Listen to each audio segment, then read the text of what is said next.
You are Comrade Ivan Ivanovich Privalov. In 1961, you were selected for the Shukovgrad Interonaut Exploration Programma SSSR. Despite failing your basic physical and being caught cheating on your entrance exams, on the morning of the 12th of April 1962, you boarded a rocket drill containing the experimental device Little Orpheus, with the purpose of descending through the Earth's crust to discover the relative hollowness of the interior and its suitability for colonization. No, you've lost me, General. Did I do what? You and Little Orpheus were dropped into an extinct volcano to drill to the center of the Earth and find out if we could establish a city there.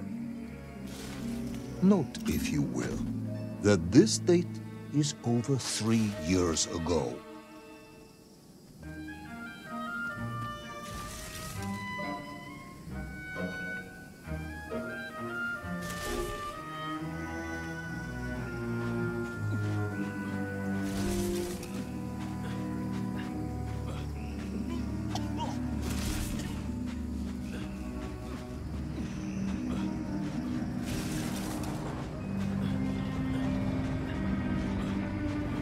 Ivan Ivanovich, can you describe Little Orpheus to me? Of course. It was large and round and had something of a disagreeable smell. I was referring to its technical specification. Well, General, I am no man of science, but it had this radio thing that I was supposed to use to let the surface know I had arrived, and some sort of battery wrapped in this lead box. But I was told to not touch anything under any circumstances, and I did notice the engineers who worked on it were quite a shifty bunch.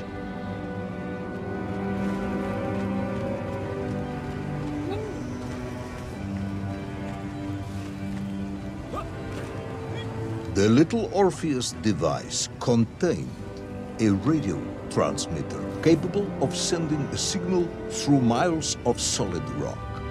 In order to boost this, a powerful energy source was required. An atomic bomb, Comrade Privalov. An atomic bomb that you have lost somewhere below the Earth's crust. Ah, yes, that bomb. Of course, General. I can explain everything. But it is a long and somewhat complicated story. And let me assure you, this is not a case of milking chickens. But you won't understand where your bomb and Little Orpheus has ended up unless I start at the very beginning and you let me tell you where I've been for the last 3 years.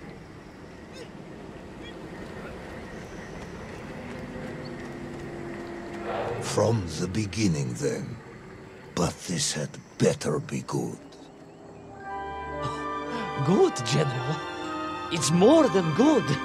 It's extraordinary. And it began like this.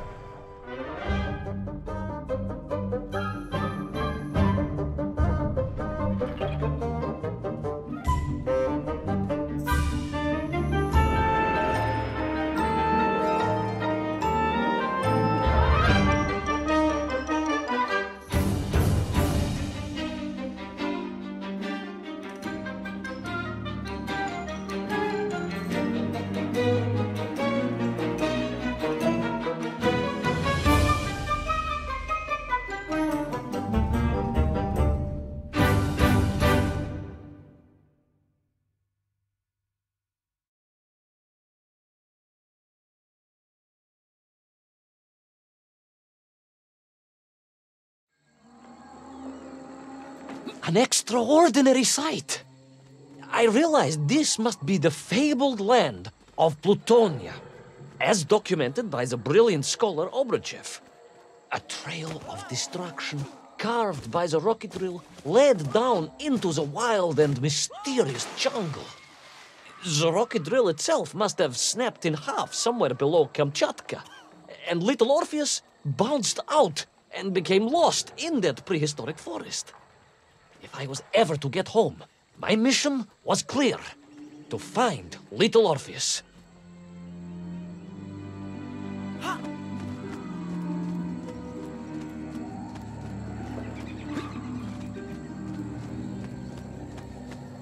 I steeled myself and plunged deeper into that prehistoric jungle where insects the size of dogs buzzed around. Dogs. What sort of dogs? I beg your pardon, General? Large dogs or small dogs? Big like an ovcharka or small like a barlonka? Does it really matter? Of course. Detail is all important. Ovcharka then, General. The size of an ovcharka. I find that very hard to believe. Would you find it easier if they were the size of a balanka? No. But I am enjoying your attempts to persuade me.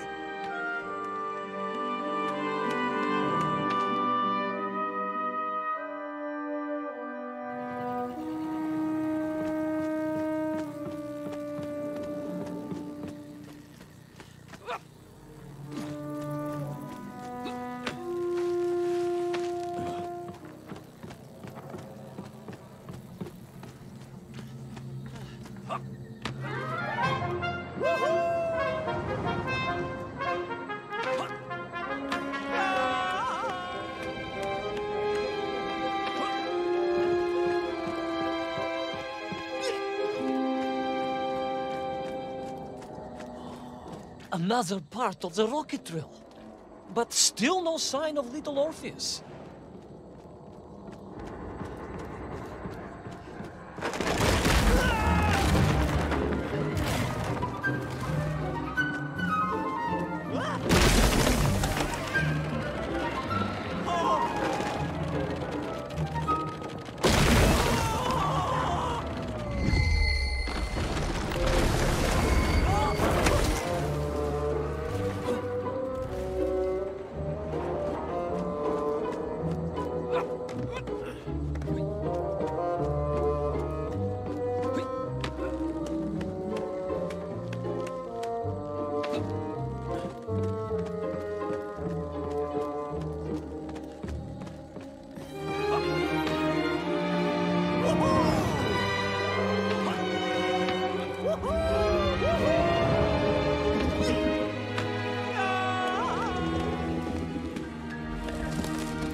I could see huge beasts, larger and more ancient than any known to our modern times.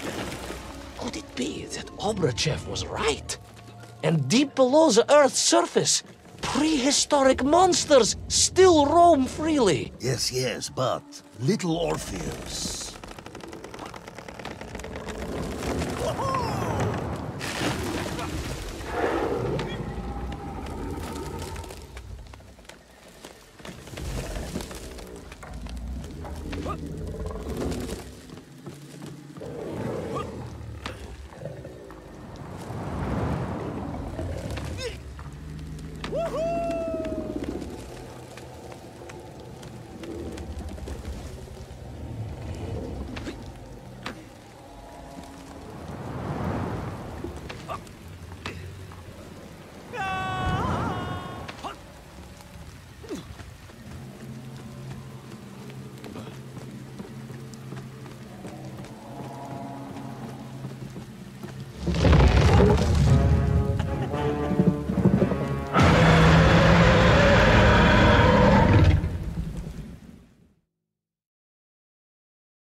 The terrible lizard intent on making a snack of me was none other than the most awful of the monsters, the Tyrannosaurus Rex. Oh, now you are an expert on dinosaurs. Oh, hardly an expert, General.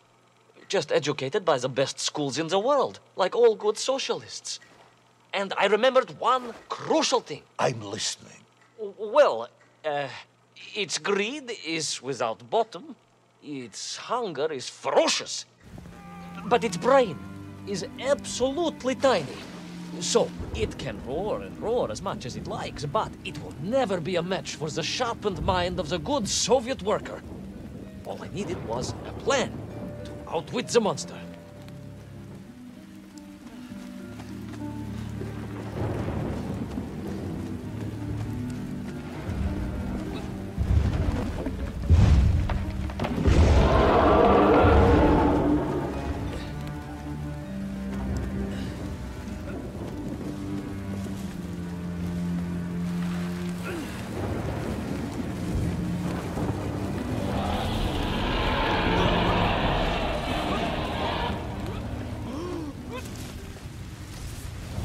Imagine my shock and surprise to find in that clearing the last part of the rocket drill.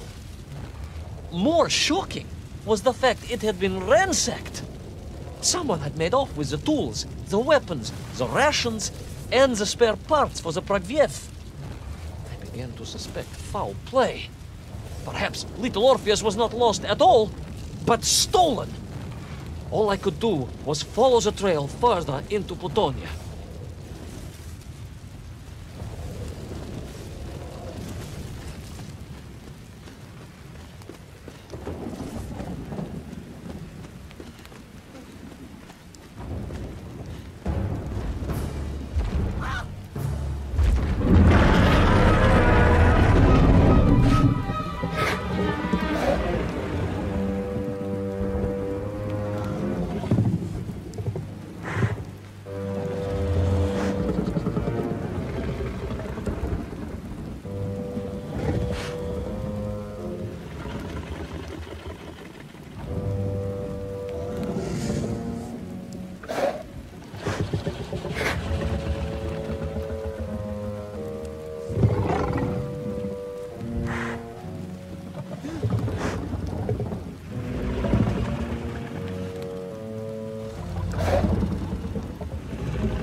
So we all agree this was the fabled land of Plutonia, do we? I don't remember accepting that. I will admit it might not have been Plutonia if you are prepared to accept the dinosaur. This isn't a negotiation, Ivan Ivanovich. General, you can disagree all you like, but there's very little you can do to persuade me it wasn't a dinosaur. I might not be able to persuade you, but I can always have you shot.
You hid in an egg. Yes, General. I hid in an egg. I am glad to hear your military training was not wasted. If only I had a single legion of men as brave and ingenious as you, with only 100 men equipped with eggs to hide in, we could roll across Europe in a day. General, are you mocking me? You are as sharp as you are brave, Tavarish.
I couldn't believe it.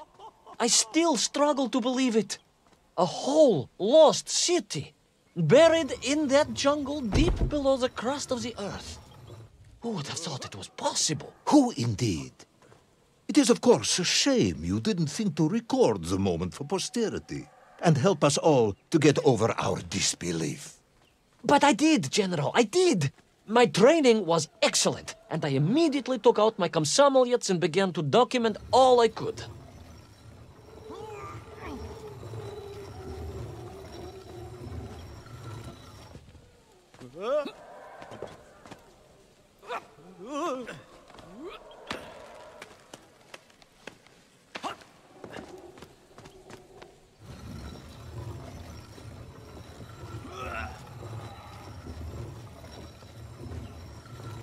So, where is this camera now, then? Ah, General, yes.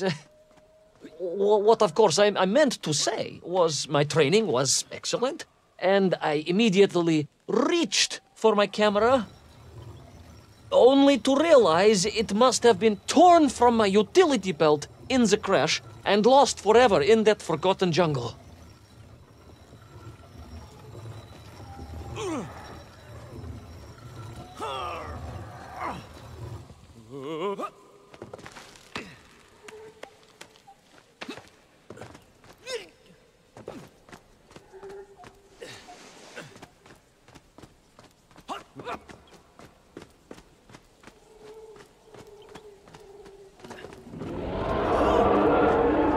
Horrendous beast had returned and was hungrier than ever. Perhaps it was angry it had been fooled by an egg-wearing idiot. That is unkind, General. It may have been small of brain, but it was grand of stature. Whereas you, Ivan Ivanovich, are lacking in both departments.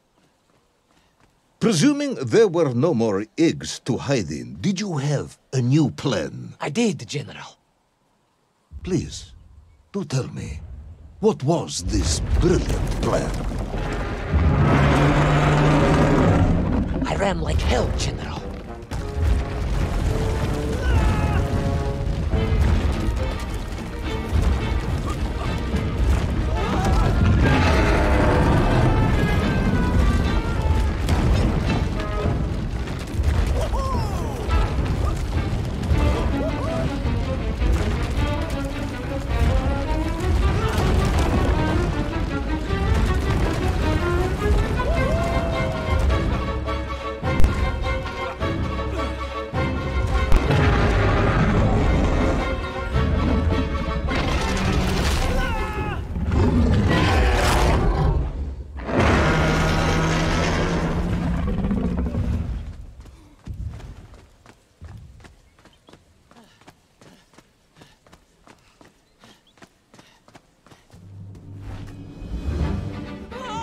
Will our intrepid yet doomed hero survive the jaws of the ferocious dinosaur? Will he meet his end miles underground as an aperitif for a ravenous raptor? What dark secrets could be buried in the lost city of Agartha? Will the general ever discover the location of his lost bomb? All of these questions and more will be answered in the next exciting episode of Little Orpheus!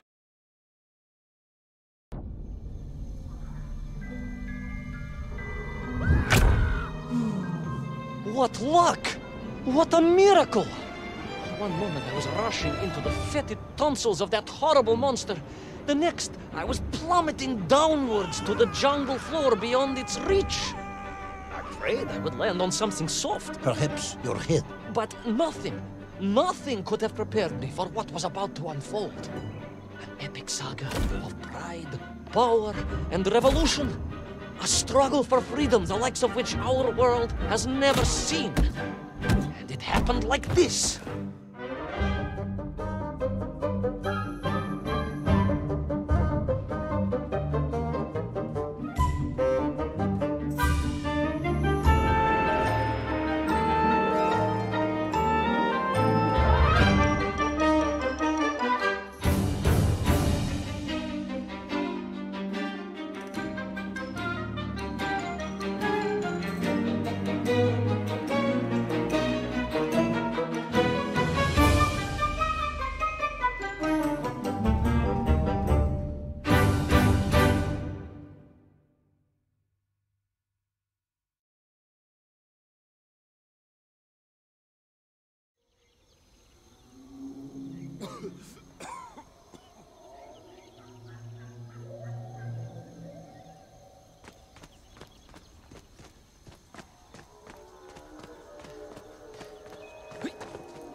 were those strange, gentle monsters who towered above me?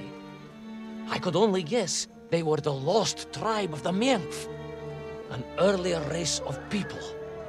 But why were they so fearful of those ancient gates that lay just beyond their village?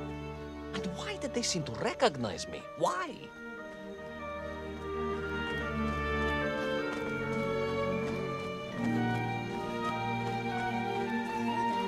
Yes, I'm also wondering why. No, a как же, General? Who was I to question such things? Trapped as I was deep underground.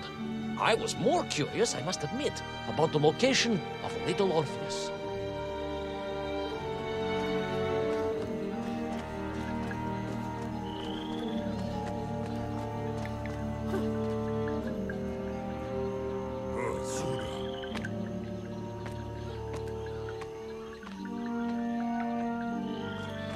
You talk of a great city, a mighty power. Yet your nymph squatted like savages in huts at its boundary. They did.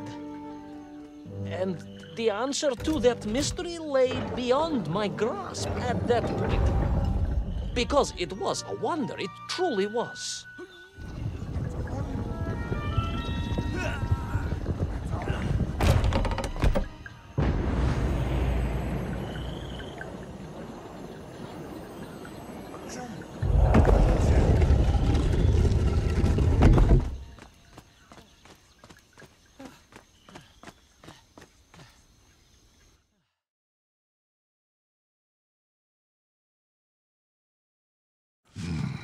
The lost city of Agartha. I hope I may one day see it myself. Oh, General, if only you could. Unfortunately, as I shall explain, should you seek Agartha now, you wouldn't find it. It has been utterly destroyed.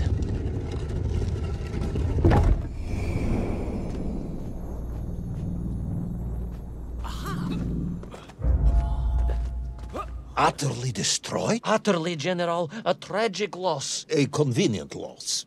I imagine archaeologists weeping as I tell you. But most importantly, before we continue, you must understand one crucial fact about its destruction. Which is? It wasn't my fault.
Those poor, unfortunate Mienf, trapped and kidnapped and dragged away, only to return as vicious foot soldiers to some unknown tyrant.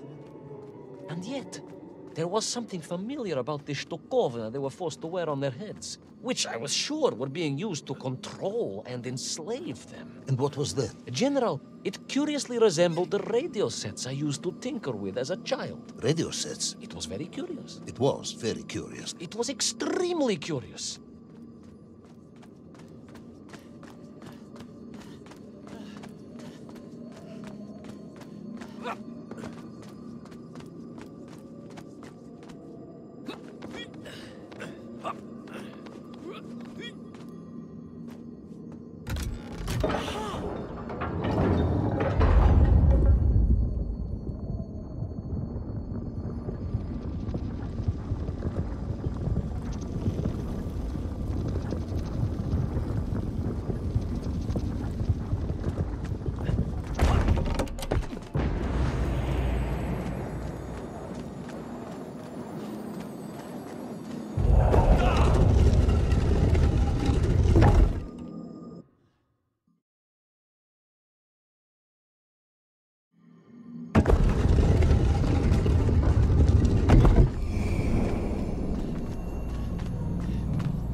An ancient technological metropolis, powered by a glowing resin, carved from the very earth? A glowing resin carved from the very earth.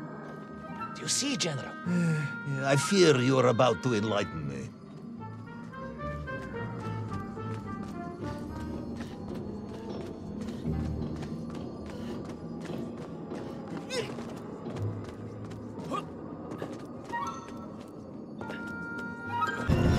Little Morpheus must have been drained by the impact, but whoever had stolen it and brought it here was no doubt planning to use the Agarthan resin to charge up the atomic bomb, restoring the device to its full potential.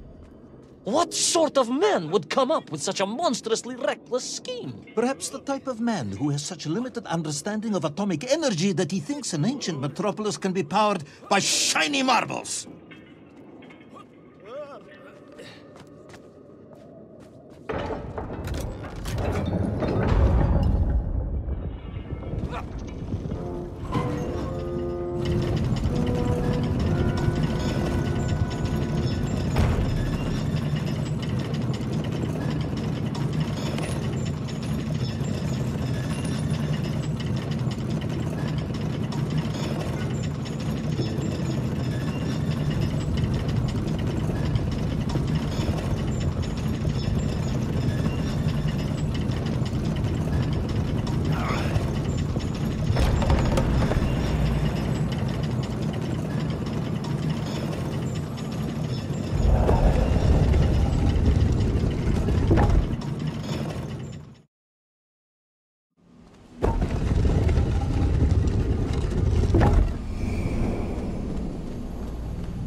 I am curious, Ivan Ivanovich.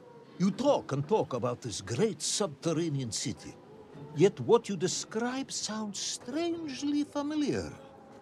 It does in some way bear an uncanny resemblance to the glorious architecture of Comrade Alexei Dushkin. Wouldn't you agree? Done yet, General? I have never heard of this great Tavarish. Pushkin or his works. Interesting.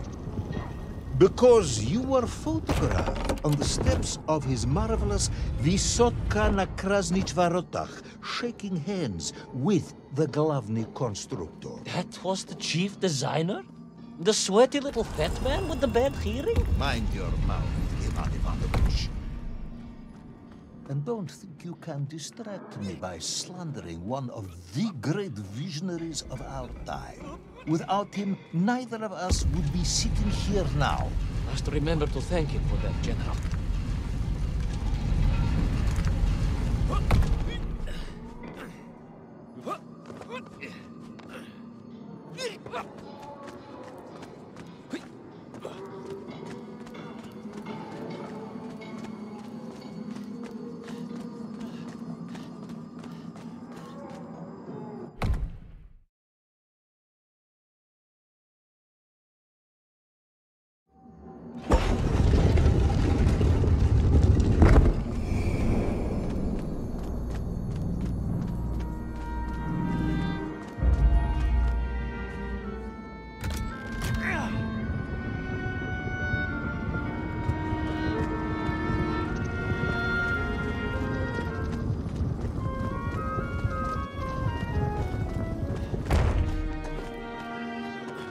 Those enslaved Mink were trying to stop me.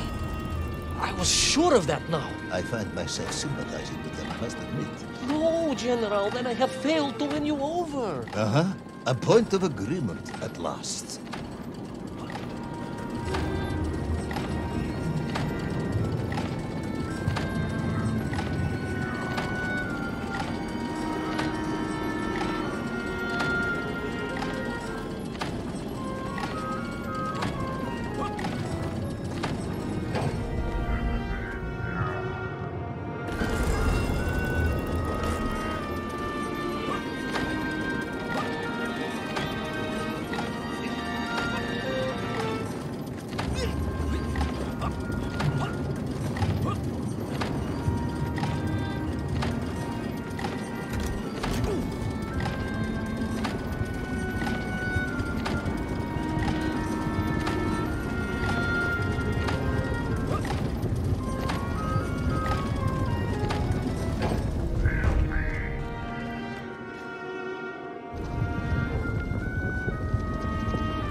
Ask again, General.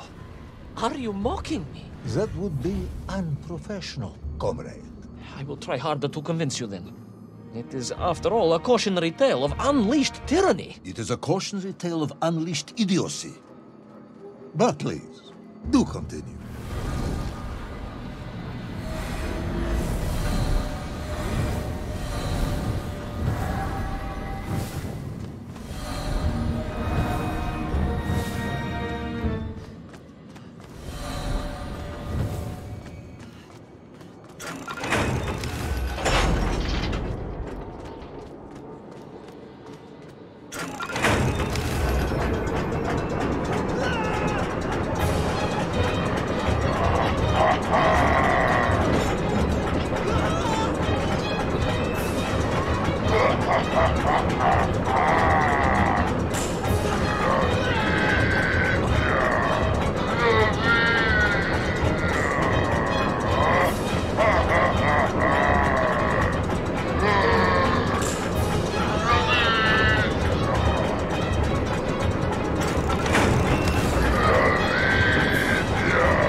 I stepped from the cable car onto a plateau at the center of the city, where a palace, a vast acropolis, stood.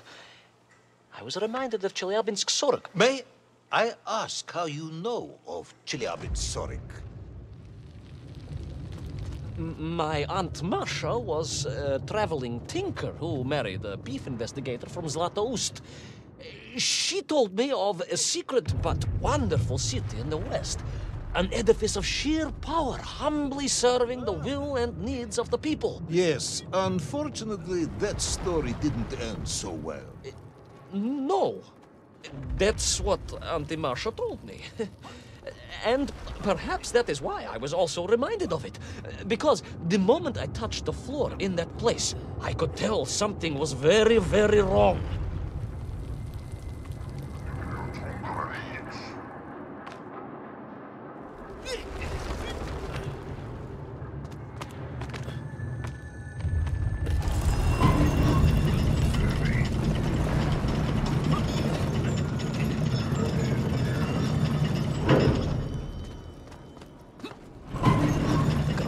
Began to shake, alarmingly, and the whole city felt as if it was shuddering. I could only imagine what I would find at the heart of the vast temple. If it isn't a giant glowing marble, I'm going to be very disappointed.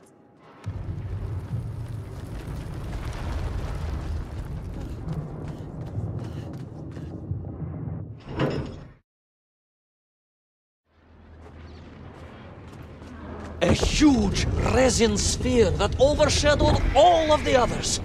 I caught glimpses through the twisted architecture. And it was then I saw him. Him? The thief, the enslaver, the tyrant, sucking the power from this wondrous city as he drained the very lifeblood of the ancient civilization and drew it into the atomic embrace of little Orpheus. With a song in my heart, I raced onwards to stop him.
Drained of its power, the magical heart of the city cracked, and it sent shockwaves through the world around me. A true monster, General, willing to bring down the mountain itself upon Agartha and bury it forever in his ruthless scheme. I could not save that wondrous place, General, to my shame and regret. But I resolved myself to avenge the Mirth, to recapture Little Orpheus, and to bring that tyrant to justice.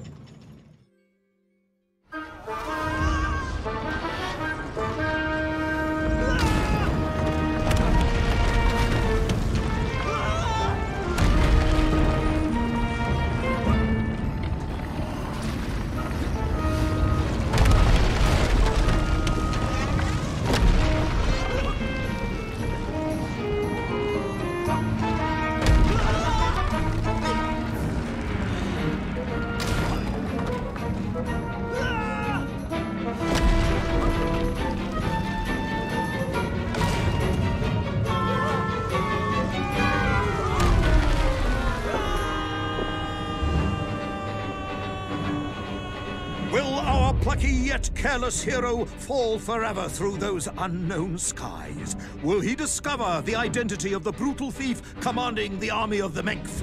What chance does he have of ever returning to his beloved homeland? How long can the General's patience last? All of these questions and more will definitely be answered in the next exciting episode of Little Orpheus! I plummeted down through that weird sky towards a great turbulent ocean that roared and swelled. A ferocious sea that offered no hope of survival. I thought of home and wept, unaware that in an instant my fortunes would be changed by an event so bizarre I almost hesitate to tell you. And it happened like this.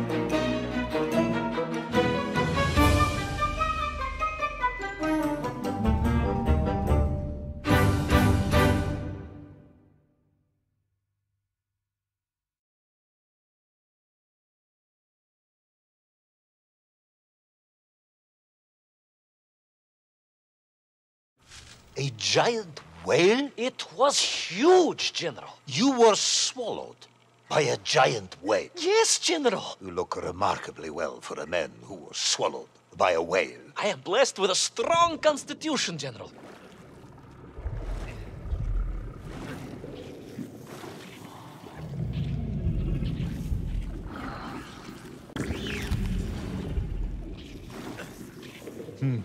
And I assume you are now going to tell me how you managed to escape from the belly of this giant whale. Naturally, General. And I must say, it really was a fascinating glimpse into the interior life of one of our world's most magnificent beasts.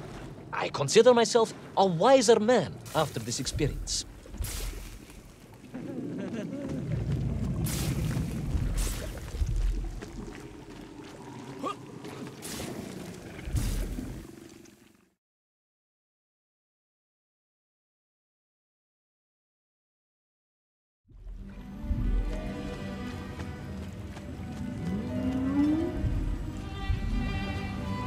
An extraordinary place, General. I could perhaps deliver a lecture on the subject to Moscow University Zoological Society, if you like. I only want to help. The Moscow University Zoological Society has, I suspect, better things to do than listen to the ramblings of a man who claims he was swallowed by a whale.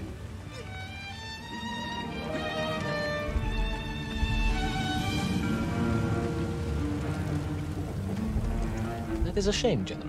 People can be so closed-minded. I, on the other hand, have little choice but to hear you out. For your own sake, Ivan Ivanovich, I must urge you to be brief. Absolutely, General. I will tell you directly of my miraculous escape from the belly of the whale. You simply won't believe what happened next. That is becoming dangerously overused phrase, comrade.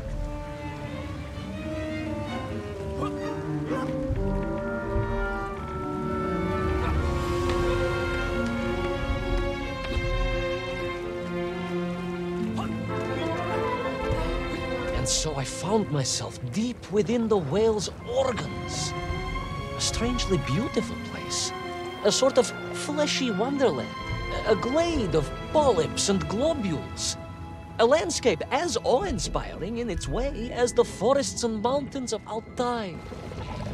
Oh, my home, General, that I yearned and longed for, and only hoped, as I hope now, that I might one day see again. I think we're all longing for home at this point. Oh, with warm slippers, a mug of steaming Sbitzin, and a roaring fire.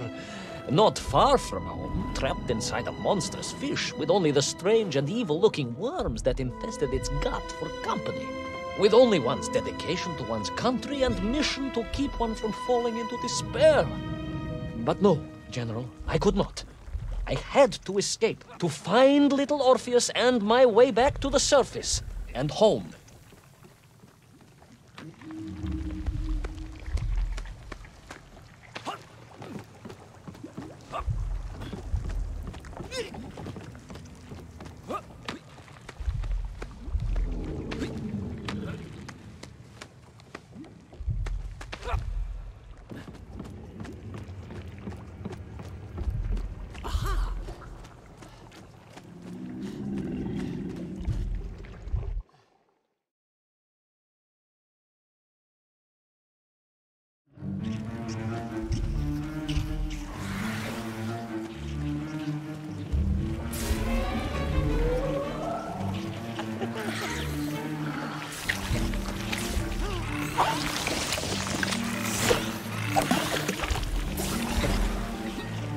Worms, you say?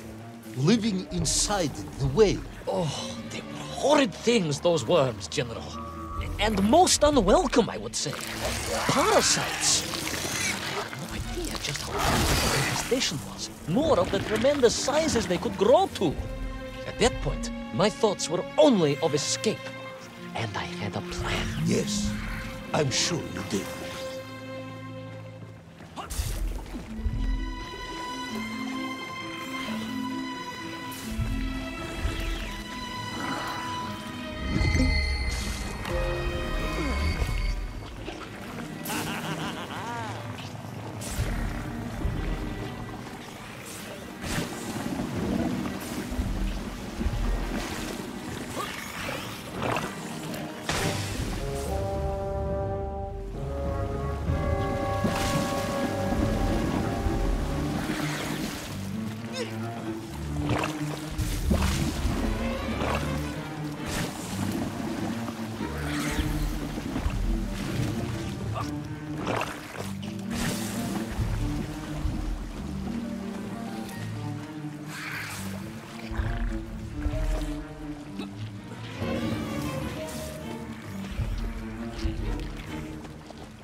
These worms, they made your Nivirayadne whale sick. Wherever they attached themselves, the flesh began to turn gray and die. It was a truly distressing sight. I resolved myself to assist the whale by removing the leeches wherever I could find them during my escape.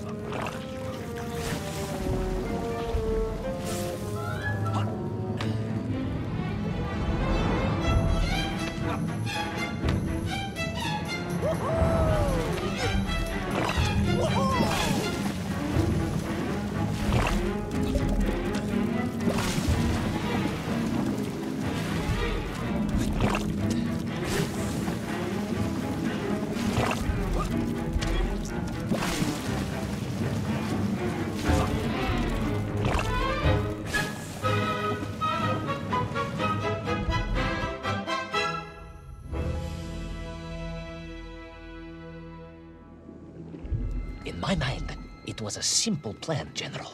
I would climb up through the whale's throat into its mouth, then wait until it opened it to feed and swim out. Ah, yes.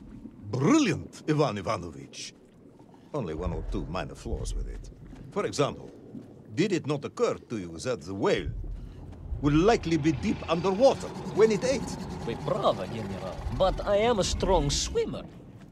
As a child, my parents would take us to holiday near Irkutsk, where we took constitutionals in the waters of Lake Baikal.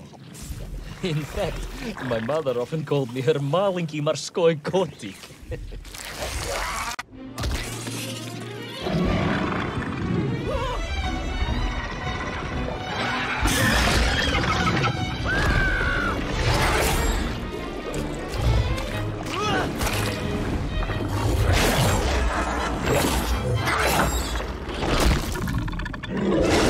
A giant worm for a giant whale, huh?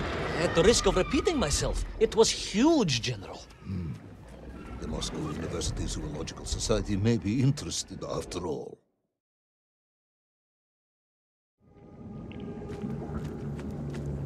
Let us take a moment, Ivan Ivanovich. Your ridiculous plan to escape through the mouth of the whale failing, you would now have me believe you had embarked on some misguided crusade to free it of the worm infestation. To what end, exactly? When one suffers, we all suffer, General.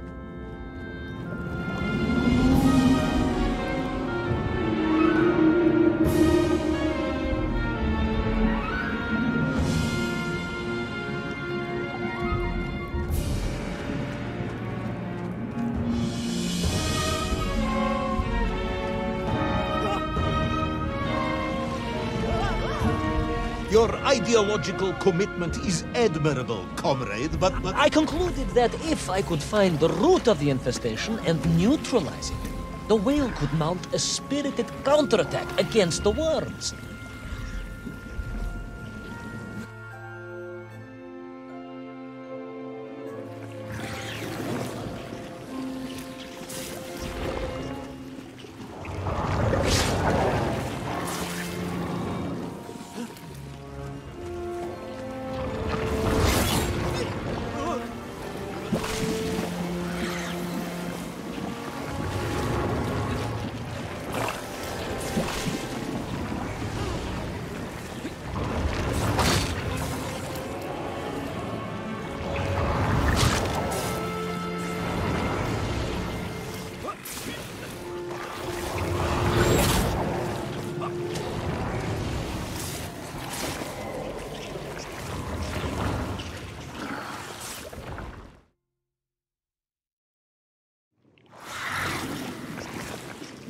And then, victorious, the whale would surface to expel the remaining poisonous muck and slime from its body.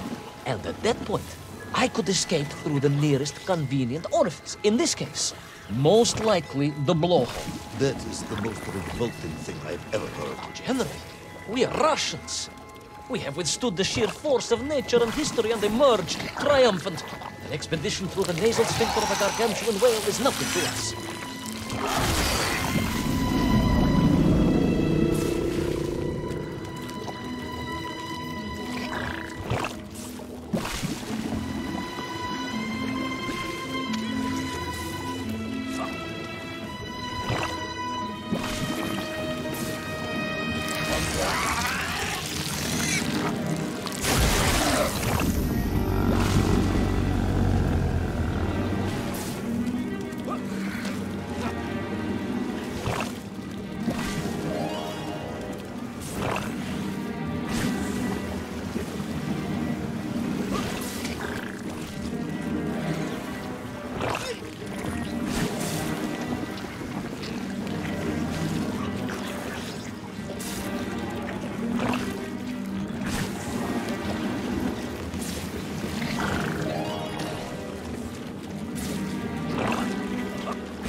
I suppose you would have me believe that the whale was grateful to you. Well, General, that would be presumptuous.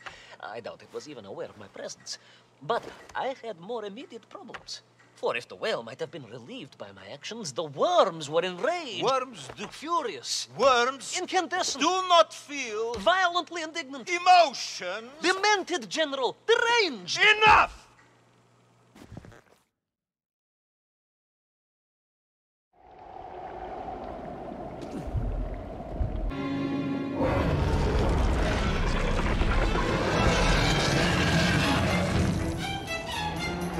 Where is Little Orpheus? Where is my bomb? Unless you are trying to tell me the whale sold that as well. No, it did not, General. That would be absurd. No, Ivan Ivanovich, you are absurd. Your story is absurd. This whole ridiculous fairy tale is absurd.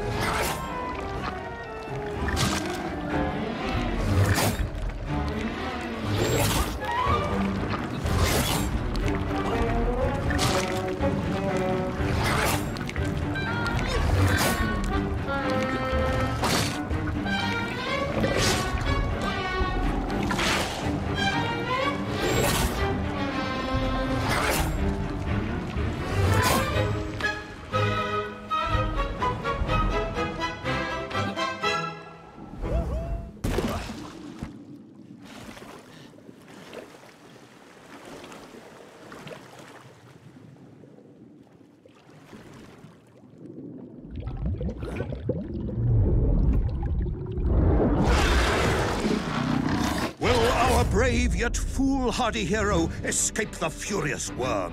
Will he be doomed to spend his days trapped in the innards of a bad-tempered cetacean?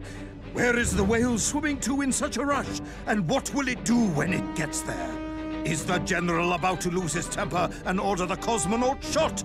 All of these questions and more must surely be answered in the next exciting episode of Little Orpheus!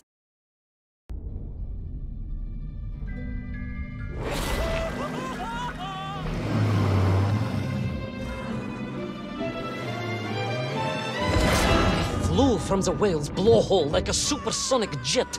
And below me, the ocean became a sheltered bay studded with white shapes. You will be amazed as my epic journey unfolds. For here, it was about to take a most unexpected turn. And it happened like this.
It was a beautiful but deadly wasteland.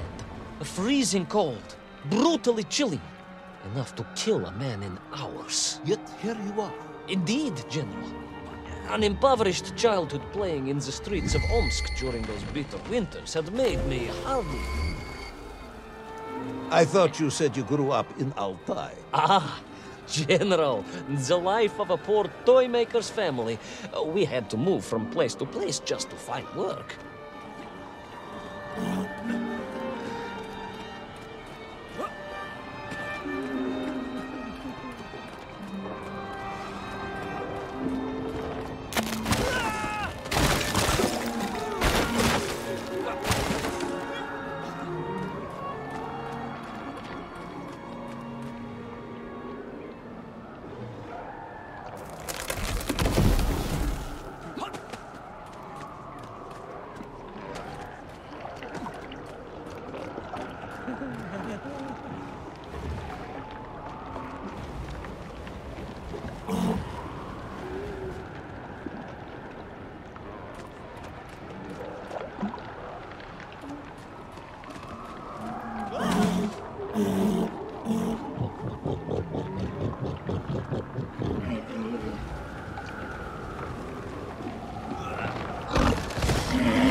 Sanikov land, eh? Of course, Sanikov himself reported nothing more than a bluish fog on the horizon. Your island may be nothing more than the product of overactive imaginations. General, consider this. Imagine taking a simple peasant, a pig shepherd, for example, and telling him one day humans would fly around the earth beyond the sky. He would say you were stark raving mad, Saldafon, a ridiculous Kazyol Baradati, a buffoon stuffed into a military uniform, a pridurak, a chuchela tuparile. This peasant of yours had better watch his mouth if he doesn't want to spend his holidays in Solovyetsky. Perhaps you should return to your story.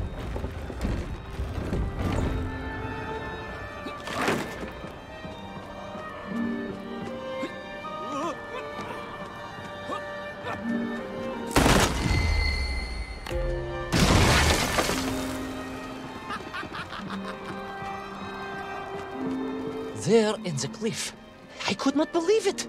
A hairy elephant, trapped and frozen in the ice. A mammoth! No, General, a hairy elephant. Who would think such a thing could be?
trudged onwards through the blizzard, one foot grimly in front of the other, blinded by the snow, my nose becoming quite blue. My thoughts of home crushed under the weight of the plummeting temperature. I am bored, Ivan Ivanovich, and sick to my teeth of listening to this rubbish. Let us speak plainly now. You will tell me where my bomb is, or I will have you shot. I am just getting to that, General. Shot! Comrade Prival! Shot with real bullets, fired from a real gun, not some ludicrous Bultavia about lost cities and dinosaurs and mink and mammoth. It was a hairy elephant. No! I will not tolerate any more! Where is the bomb, Ivan Ivanovich? Where is little Orpheus? It was right there. What? It was there. At least I realized it must be. Where? There? On Sonicov Land? Yes, General. Because as the storm began to clear, I realized with a strange excitement and trepidation that I was not alone on Sonicov Land.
Baron Edward von Toll.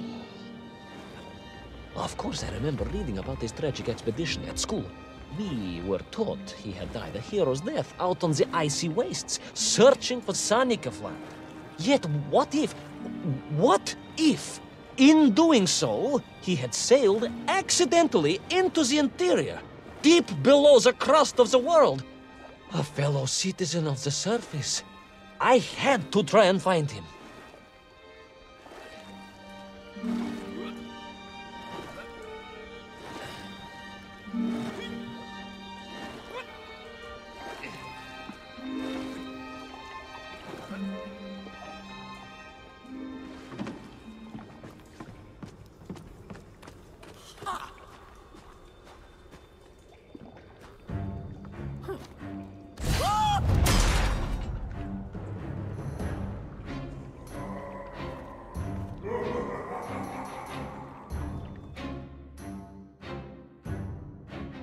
A dead explorer stole my Not dead, General, but quite insane. Perhaps it was the loss of the arm or the leg, or the long years in isolation. But Toll was clearly mad. You should have got along perfectly then. Oh, how I wish we had. But no, General. Whatever Toll's intention with little Orpheus was, I had no time to consider it. I was in mortal peril once more.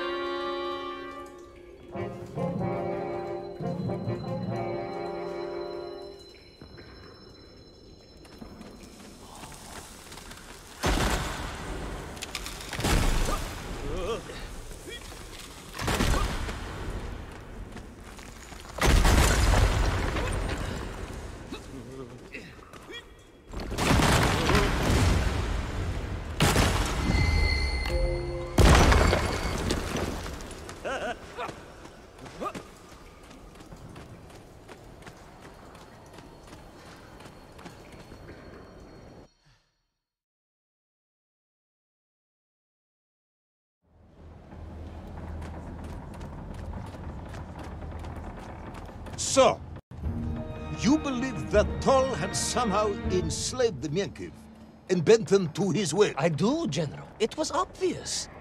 Why else would they serve him? And how else could they be so different from their free comrades? These odd helmets they wore, it was the science of our times. No doubt about it. Although fused with some strange crystal technology I could not recognize. To be honest with you, it didn't seem appropriate to stop and ask them.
This Tol, you say he was an explorer? Yes, General, he was. He vanished some 60 years ago. I remember the story well. And you say he stole little Orphan? To get home, General. To get home. I think he must have thought he could use the atomic bomb to blast his way back to the surface. Oh, brilliant, Ivan Ivanovich! And you expect me to believe that a 100-year-old madman not only survived below the Earth's crust, but enslaved his Mienkiv, explored the lost worlds, and discovered the secrets of atomic power, all by himself? A Tsarist general! An imperialist! No doubt harking back to the terrible days before the Great Revolution. And Estonian! Estonian? Estonian, General! They are a wily people.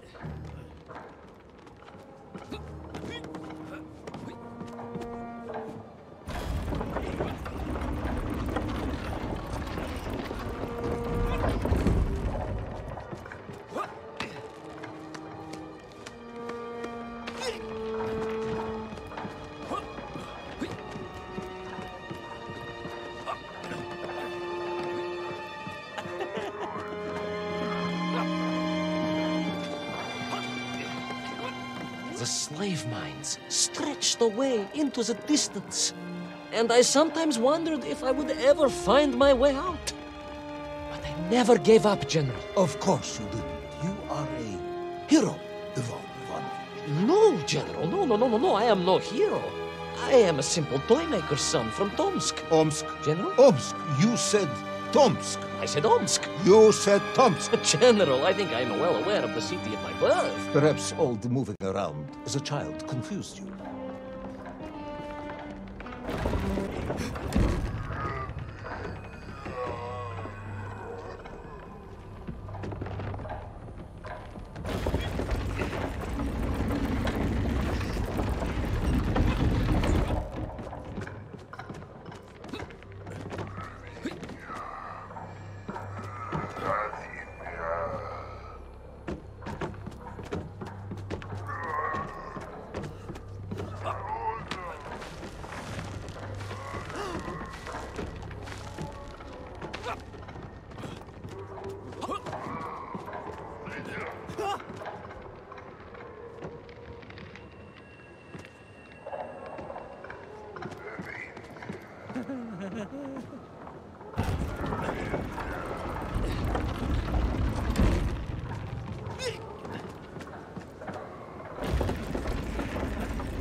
On we flew, across the deserted, frozen plateau. I was single-minded in my pursuit, dogged in my determination.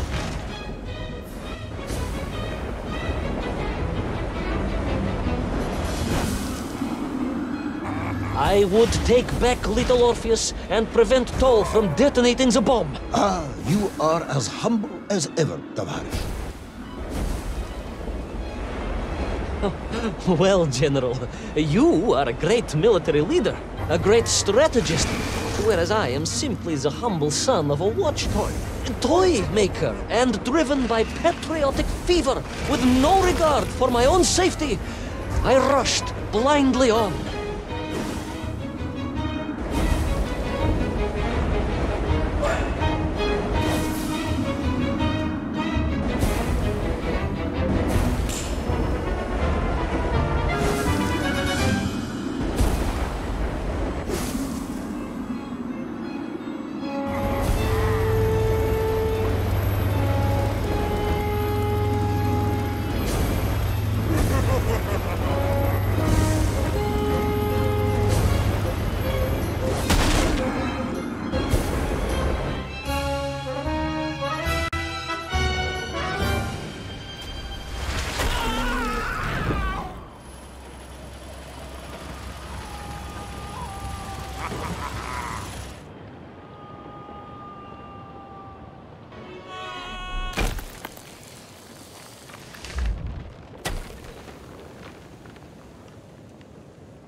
Will our courageous yet unfortunate hero drown in the depths of an inhospitable frozen sea? Will he thaw out in time to prevent Toll from detonating the bomb? Will the general holiday in Omsk next year? Or Tomsk? Or perhaps both? What exactly is the difference between a mammoth and a hairy elephant? All of these questions and more should almost certainly be answered in the next exciting episode of Little Orpheus! I thought I was doomed. But a miraculous thing happened, General. I could breathe. It must have been the helmet that was jammed onto my head. It was a strange and remarkable thing. Some might almost say beyond belief. A narrow-minded fool may indeed, General. But of course, you are no Durak. But even as I sank towards the floor of that lost ocean, my journey was about to take me to darker, stranger territory than ever before. And it happened like this.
Let me see if I have this correctly. After narrowly failing to apprehend the mad missing explorer Toll and recapture my atomic bomb in your giant snowball, you fell through thin ice and sank to the bottom of a subterranean ocean, discovering along the way that the mind control helmet you had accidentally wedged onto your head enabled you to breathe underwater and resume your pursuit across the seabed. General, you seem perplexed. Perplexed? Perplexed is that the keys to my house are not where I left them. Perplexed is the fact my dog will not eat cheese like other dogs. No, Ivan Ivanovich, I am not perplexed.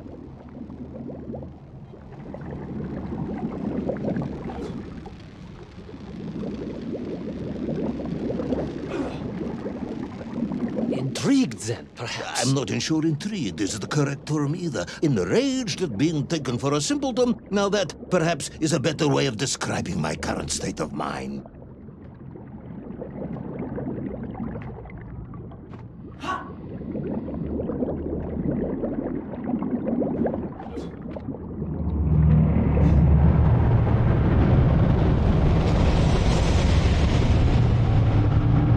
That is unfortunate, General. Once again, Comrade Privalov, I must correct you. Unfortunate is losing one's car in a snowstorm. Unfortunate is booking opera tickets on your wife's birthday and getting the date wrong. Oh, was she furious?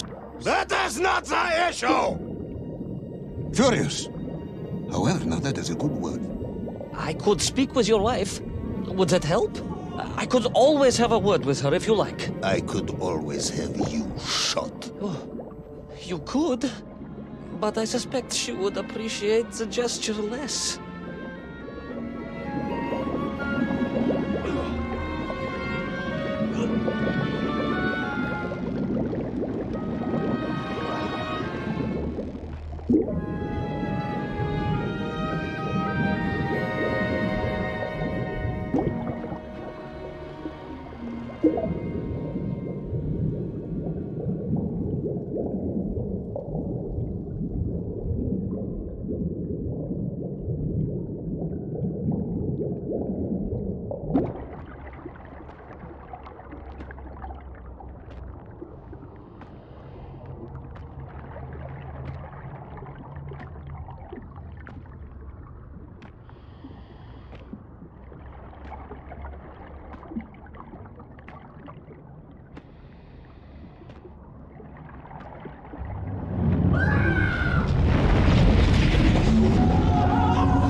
A kraken.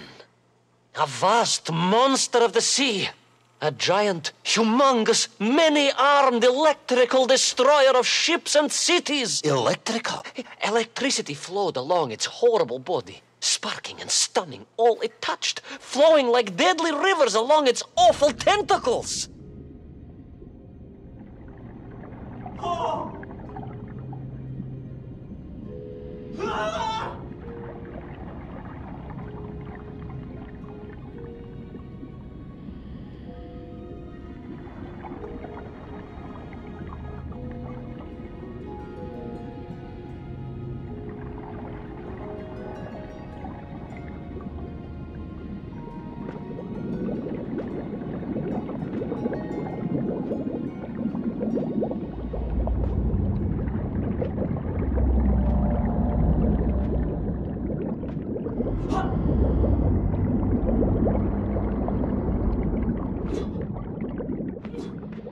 A sobering discovery.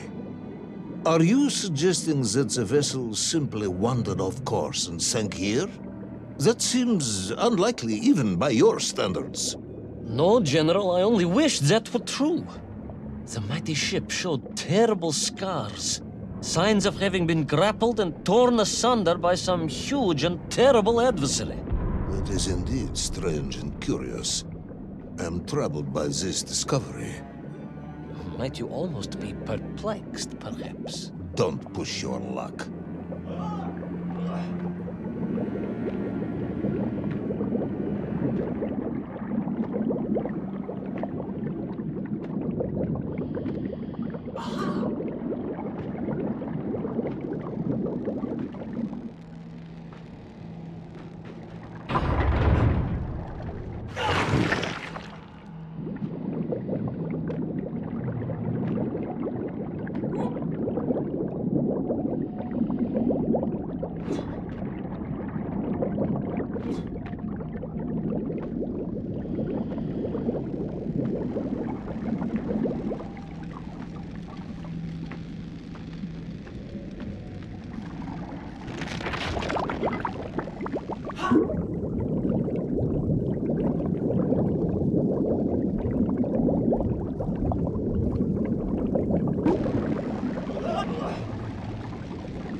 I was stationed at Sydney Ostrov some years ago.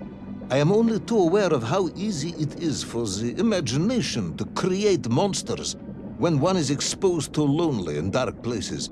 My men required constant monitoring. Much like my cousin Pavel. He was also stationed at Ostrov? No, he required constant monitoring.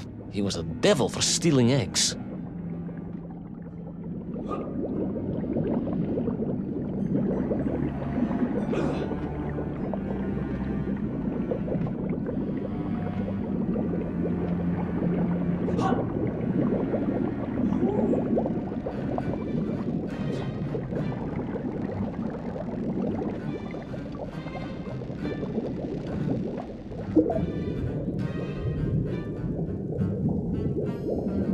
I was referring to the fear that something is lurking in the darkness. Something strange, brutish, and ill-intentioned. Again, that sounds much like my cousin Pavel.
Hunted. There was no doubt about it, and escape was all I could think about. Naturally. That and duty. Duty? Yes, General. After all, I had a bomb to recover from that villain Toll. How clever of you to remember that.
But first, there was the issue of escape. Escape from a dreadful, grasping creature that consumed all it could reach, dragging anything that wandered within its clutches to a miserable doom. A hoarder of useless trophies and stolen goods. Once again, Tavares, I suspect you are pursuing a somewhat tortuous metaphor for capitalism, in the misguided hope of appealing to my political ideals.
I was like a mouse, General. A little mouse being toyed with by a terrible cat.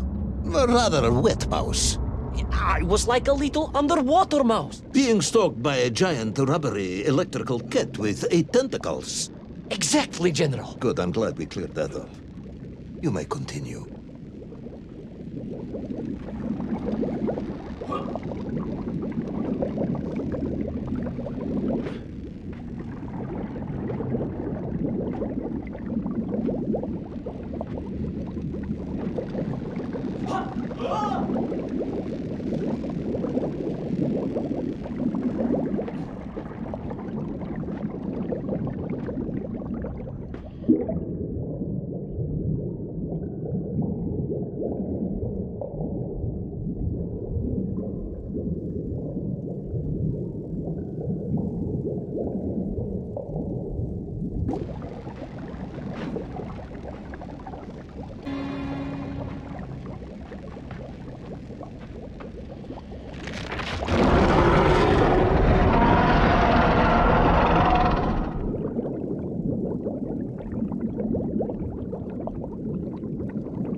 Submarines.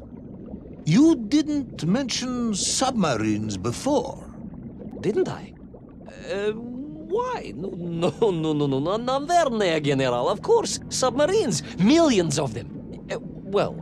Several, at least.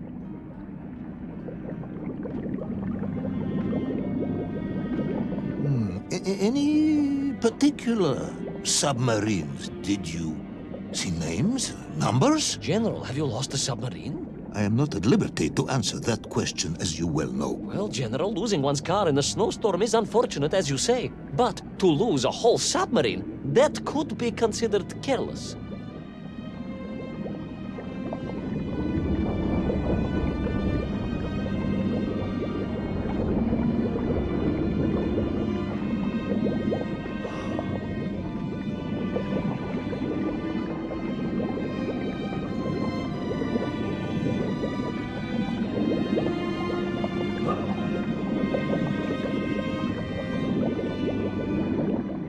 And you are certain it was M256? Well, that was painted on the hull, so I can only assume so. I think I know where this dismal story is going next. You somehow miraculously brought the remaining closed cycle engine online, flooded the torpedo tubes, dispatched the Kraken with one shot, and triumphantly surfaced. No, General. That is not what happened at all. I did indeed make my way to the torpedo tubes, but for a very different purpose. After all, history has taught us that atomic power is not to be toyed with. Much like tired, impatient generals, perhaps. Particularly the perplexed ones. Indeed, General. Or like dogs that will eat no cheese.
Determined yet disorientated hero end his days as Socialist Sushi? Will his daring exploits be cut tragically short by vengeful calamari? Will the general's wife ever forgive him for missing Ruslan and Lyudmila? And just how many eggs did Pavel steal, and where did he keep them? All of these questions and more may or may not be answered in the next exciting episode of Little Orpheus! I was alive, General. Somehow, miraculously, I was alive. Some twist of fate, some hand of destiny, but I was alive. Strange as this new world was, I knew Toll must have come this way, and it was my task to find him. And it happened like this.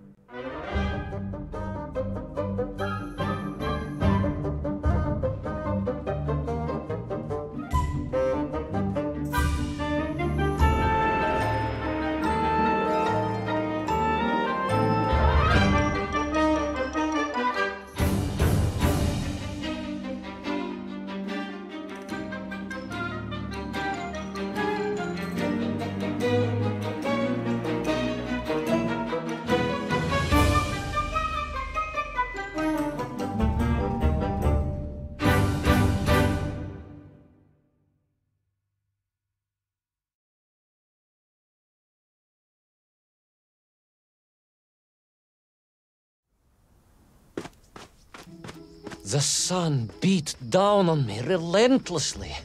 The heat was unbearable. I was exhausted. Yet I could not stop. I had to go on.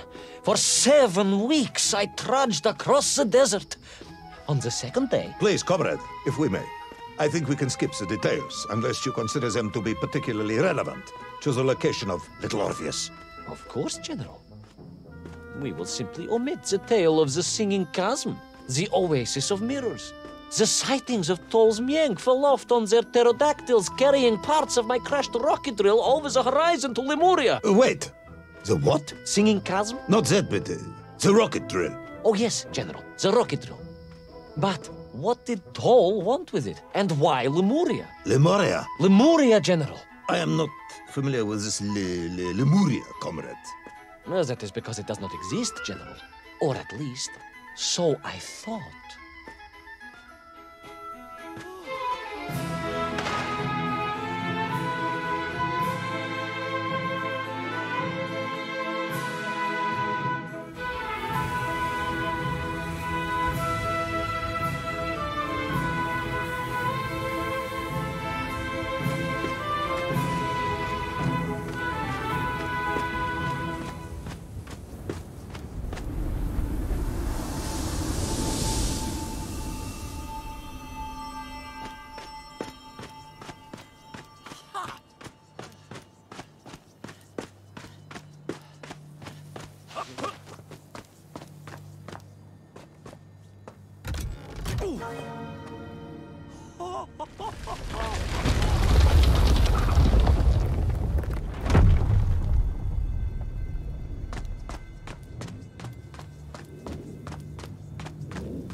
Strange crystals seem to exert an extraordinary hold over the stone blocks and arches.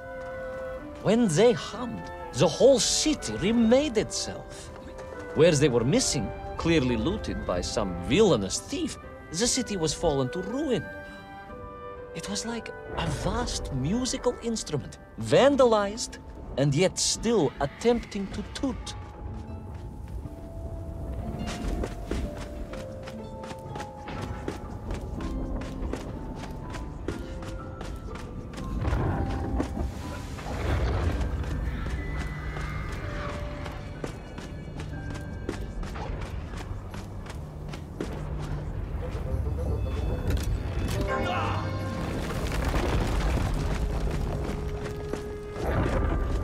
How poetic.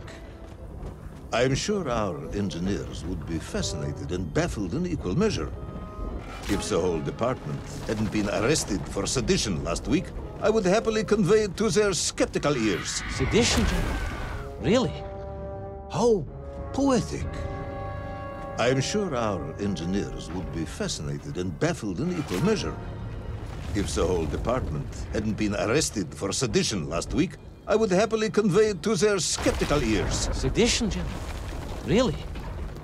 That is unfortunate news indeed. I am joking, comrade.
Oh, yes. The Menk were here, all right. Which meant whatever dastardly scheme Toll had, it was to be enacted on these burning sands. And you will explain this in due course, I imagine. Eminently, General. What you need to know first is this.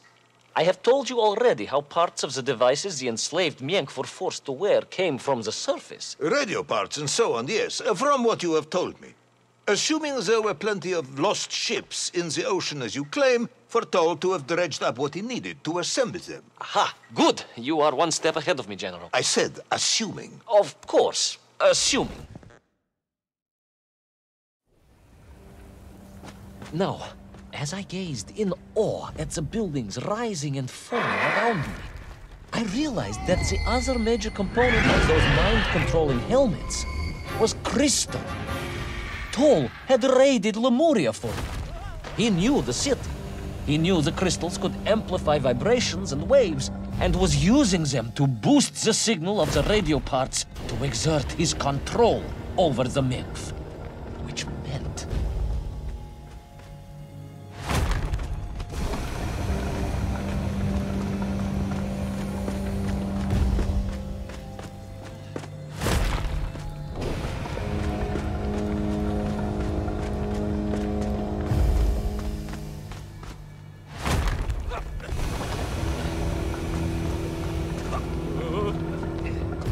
Yes? Imagine, General, what such amplification could achieve when fused to the finest atomic science our great Soviet civilization has produced. Wait. I do not understand. You said Tull was planning on using the bomb to shatter the Earth's crust to return to the surface. A tragic mistake, General. They had not recognized the extent of his mad ambitions. You mean to imply Tull would have attempted to enslave the Russian people? Pah! The will of the Soviet citizen is mighty and strong. To you, perhaps, as a trained warrior. But consider, perhaps instead, a humble son of a toy maker from Tomsk. Ah, yes. Perhaps we have our share of simpletons, after all.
The vast pictograms told of a history of wonders.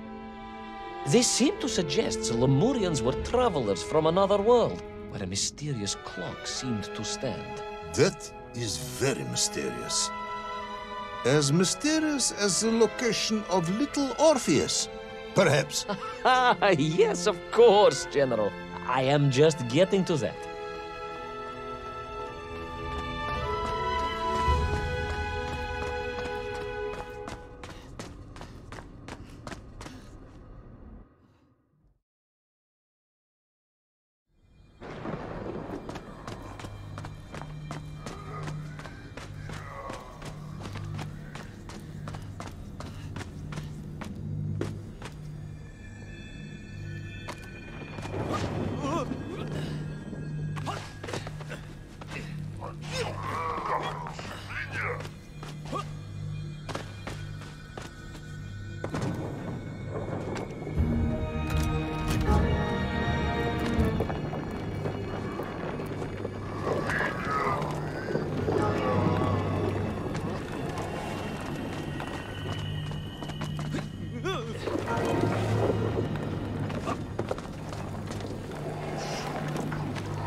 As I bravely explored that ancient city, a question was gnawing at my mind.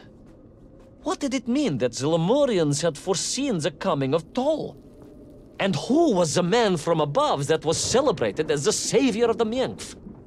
It was almost as if they could read the future in their crystals.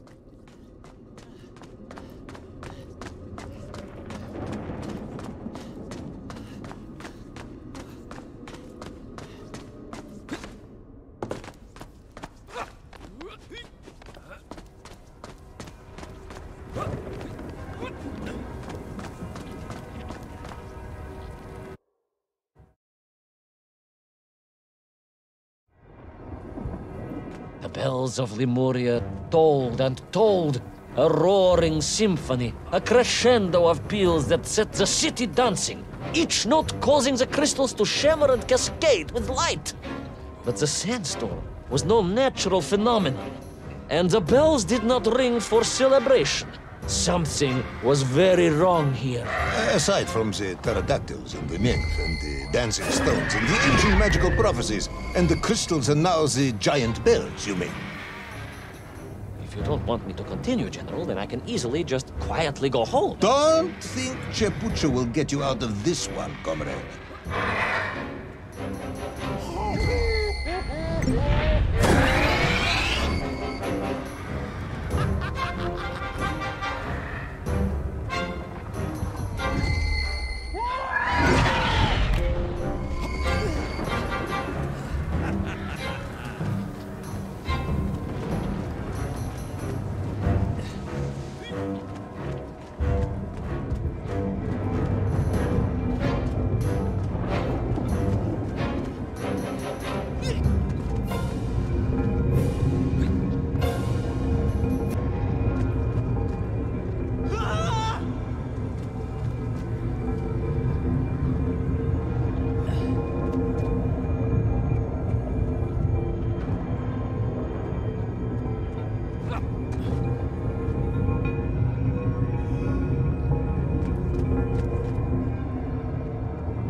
Through those magical structures, a righteous fire in my heart.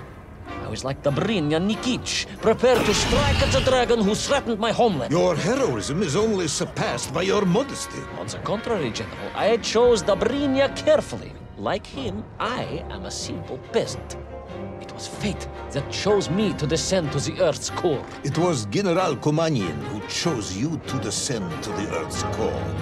But don't let that get in the way of your story. Oh, well then, award General Polkovnik Kamanin the highest medal in the world. He already has several of those. I cannot take credit for his wisdom in sending me.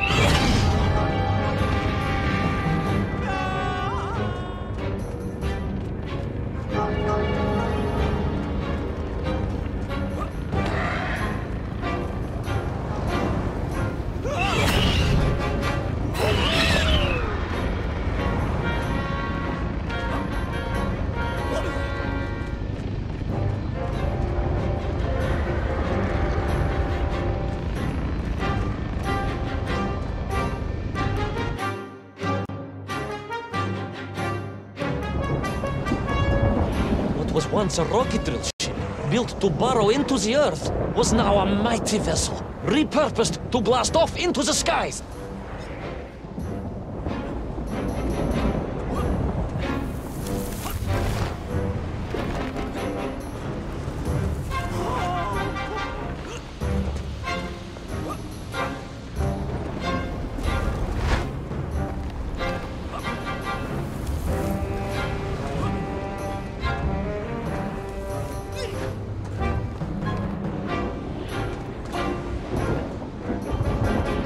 There was no doubt that Toll was headed for the strange world with its clock, although to what end I was yet to understand.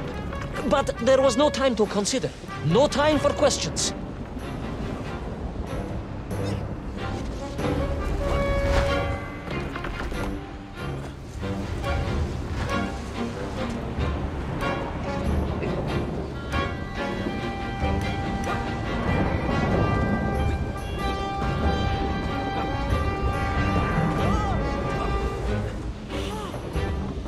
Toll was on the rocket. Little Orpheus was on the rocket. And wherever they were headed, I must head there too, to thwart his plans, recover my drill, and save the world!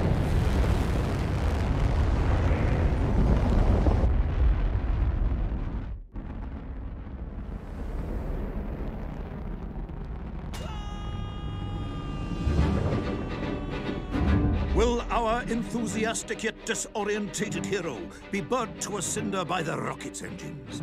Will he be smashed into the rock that surely must be beyond the Lemurian skies? Does Nikolai Petrovich Kamenyin really need any more medals? What was the strange clock, and what could it all mean? All of these questions and more will be answered, if you're extremely lucky, in the next exciting episode of Little Orpheus!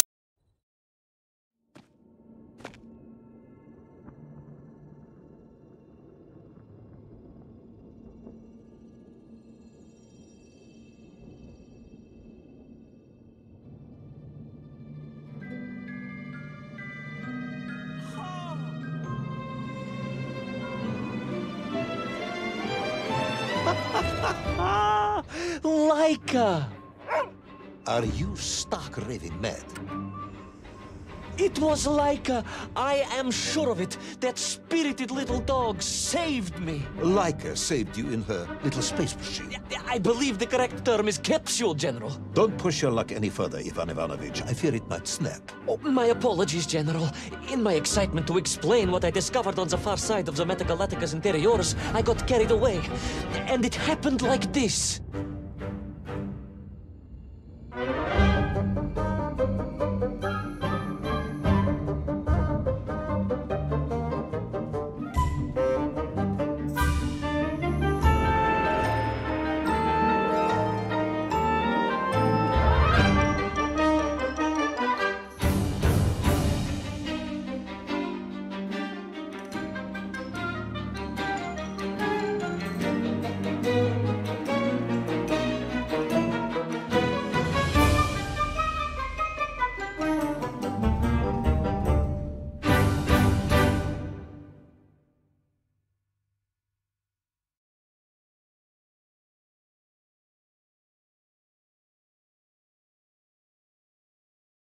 A rocky moon.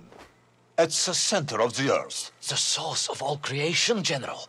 A place where time flowed like rivers, and boulders of raw matter rained like comets upon the cratered rock. Another miraculous escape from death. Another happy accident. It was no accident, General. Laika took me there entirely deliberately. I'm sure of that. She continues to be a heroine and a savior and protector of our great nation.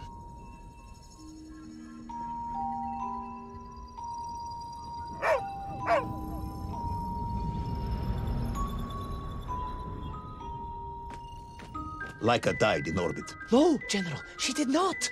She's very much alive and happy, and currently living several miles below our feet. Laika is dead, Ivan. She most certainly is not, General. This is the real world, Tovarish. A world where you did not go to the center of the Earth, and Laika died in orbit. In my world, General, Laika is still alive.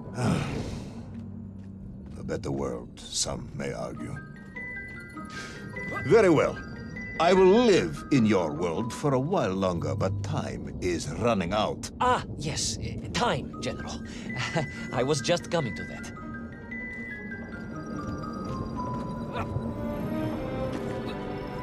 There in the distance it stood, enveloped in a mighty time storm. The world clock, General. The beating heart of all history. The Axis Mundi, the pillar of the world. Not enough to conquer Russia by drilling back to the surface with his magical mind-controlling atomic radio set, then. No, General. You see, what if he could fuse Little Orpheus directly with the world clock? Then his message would radiate with every tick and every tock. He would not simply be the Tsar. He would be the Tsar of all time, the eternal tyrant, the literal incarnation of everything our glorious revolution stood to overthrow.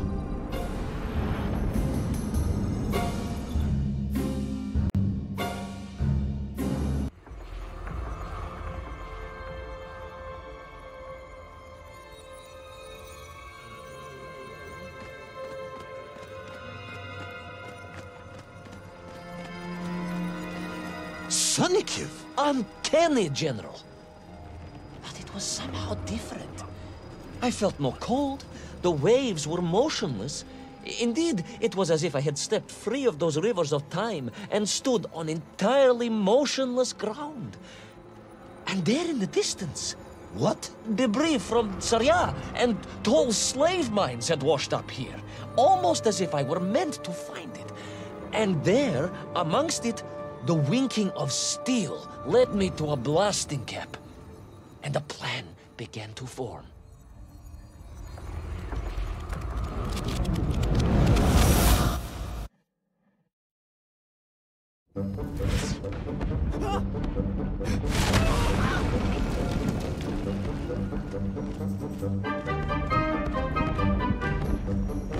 The terrain was ferocious. Explosive eruptions of fire and heat. Thunderous emissions and lethal gases. Much like your cousin Pavel, perhaps, as a result of consuming all of those stolen eggs. Ah, General, you have been listening after all!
Agartha again. But why? You are stalling, comrade. The clock is ticking. Tick-tock, tick-tock! Of course! In a flash of inspiration, I understood. It was all wrong, you see, General. That we can agree on. We should never have gone to the center, because without little Orpheus, Toll could not have become the tyrant he had. The rocket drill was his means to reach the world clock, but it was little Orpheus that enabled him. And the time itself, the world clock itself, was determined to make matters right. With a little help from you, of course. Merely a simple pawn in a game played upon a cosmic scale, General. But a pawn who understood that he was being given a second chance to grab a chunk of the explosive resin that wondrous city was built upon.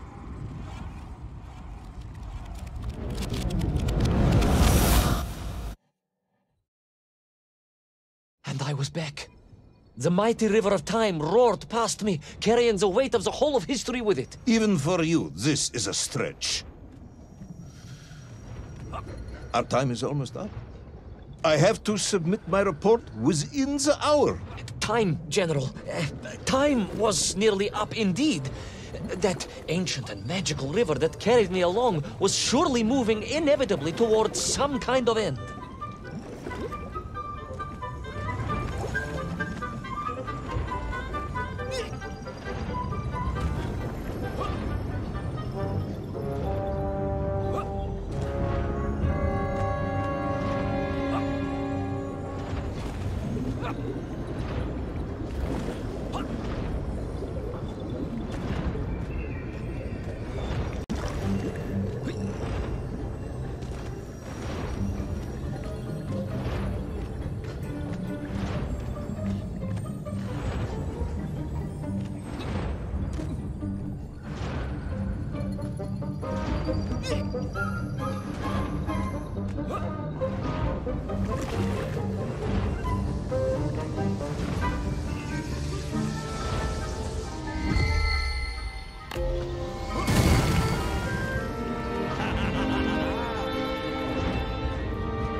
Enough. No more, Privalov. No more stories. No more lost worlds and space dogs. I'm full of it. It is nearly midnight, and you have not given me the adequate explanation for the whereabouts of Little Orpheus and the atomic bomb. But, General, I am about to tell you what happened when I finally caught up with the villain Toll. I do not care, Tavarish. I simply do not care. You have worn me down, and it is time to call a halt to this. I bear you no malice, comrade. In many ways, I admire you, but time is running out. Yes, General, yes. Time. Time. Because it was time itself that suddenly appeared to be on my side.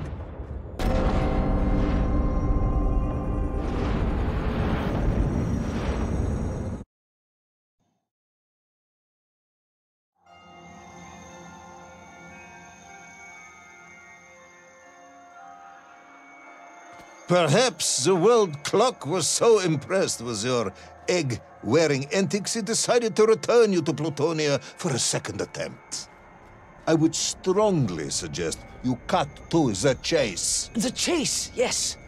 The pursuit of Toll and Little Orpheus. I stood there with the resin fragment in one hand and the blasting cap in the other, and then, just like that, a clock began to ring. The world clock? No, General, an alarm clock. My Slava alarm clock, in fact, given to me by Auntie Marsha. The one who married the beef investigator. The very same. And the moment I saw that clock, I knew what I had to do.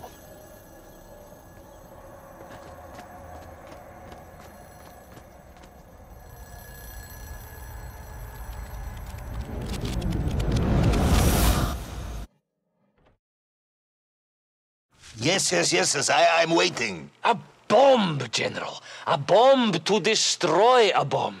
So, you decided to build a bomb, eh? A bomb to destroy Little Orpheus. It was a simple plan, really, General. Yes, you are very fond of your simple plans.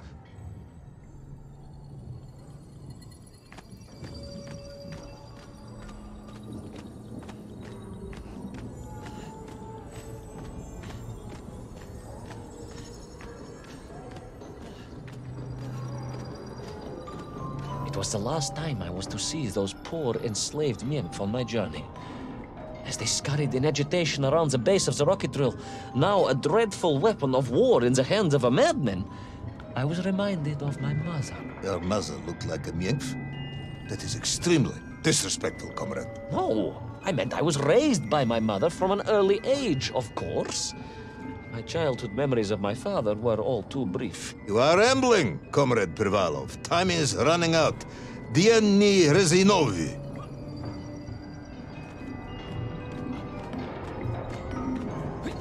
Time will run out for us all, General, will it not? And it ran out for my father on the shores of Volga. Your father fought at Stalingrad? He did, General. So did I. Well, so you see, General. Perhaps we are just the same, you and I. Perhaps we are all just Menkf in the end.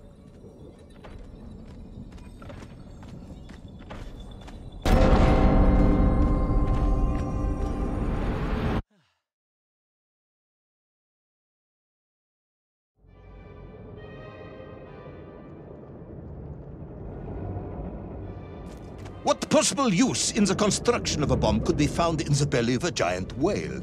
Were you perhaps planning on using a worm as a fuse? That would be ridiculous, General. I would hate to undermine your otherwise entirely plausible account. You forget, General. The belly of the beast was full of shipwrecks. And on one of them, I was bound to find what I was looking for. Fuse wire. Comrade, yes, you'd forgotten all about the fuse until I reminded you, hadn't you? General, your cynicism is unbecoming to a man of your rank and stature.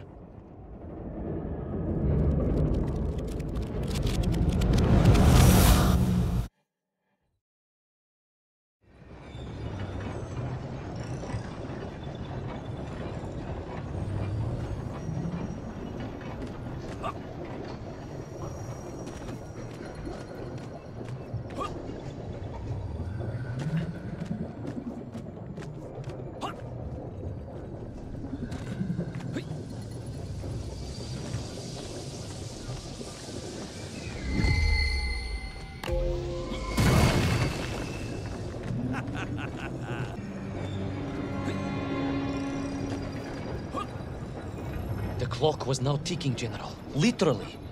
I was surrounded by time, immersed in it, floating along a river of it on a raft made of history, seeking the next moment of opportunity to hurtle backwards amongst those lost worlds. I am a patient man, Tavarish. I lost 3 toes in the winter outside Sharkovskaya in 42. A drunken dentist removed 2 frostbitten toes and 1 perfectly healthy one. You may therefore consider me a man blessed with an uncommon level of endurance for discomfort. I hate visiting the dentist. My uncle Vanya was a dentist, and he was a deeply strange man, notwithstanding the love he felt for his pigs. He was a pig dentist, General. He always claimed that the human mouth presented an insufficient challenge. Let me challenge you, comrade. You will tell me what happened to little Orpheus. My patience is exhausted. I am done. But we are nearly there, General. The world clock was shortly to strike again and transport me... Well, who could guess where?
And so to the ocean floor, and that strange submerged city, and those poor lost vessels. To find a shell case to hold all of my scavenged ingredients, the last piece I needed to construct my bomb. Ah, yes, I have been waiting for this. General? Time, Ivan Ivanovich. Whilst you have rambled on and on about it, I have simply bided mine. I am a patient man, as I have said. Yes, I don't feel I paid enough attention to the story about your toes. Do you have specially made shoes? Enough!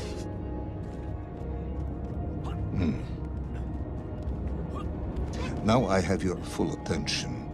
Indulge me, Tavarish. Explain to me how you made this bomb. General? Your bomb, comrade, that you so brilliantly constructed to destroy little Orpheus.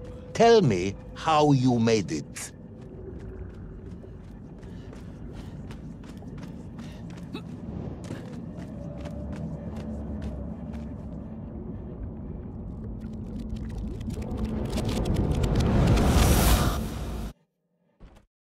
Well, In detail. The type of detail that should present no problem to a man who is actually capable of building a bomb, which I suspect would be an entirely different man to one who cheated on his entrance exams for the cosmonaut program.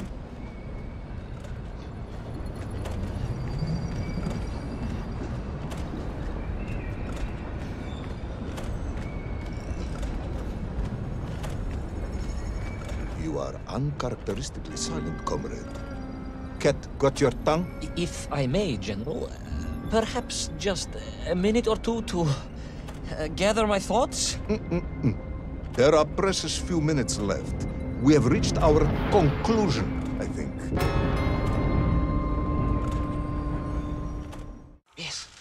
Yes, we have, General.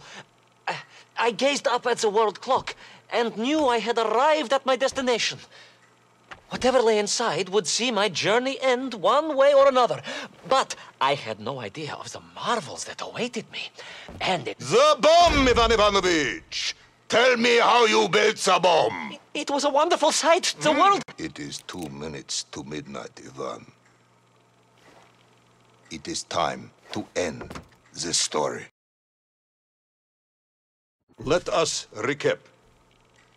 3 years ago, you were sent to the center of the Earth as part of a top-secret mission to ensure the delivery of Little Orpheus, an atomic-powered capsule.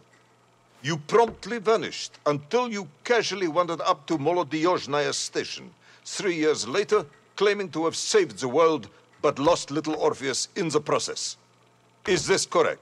Yes, General, it is, but... You are charged with many crimes against the state, including desertion, lying to a superior officer, and sedition. Any one of these charges bears the punishment of execution by firing squad.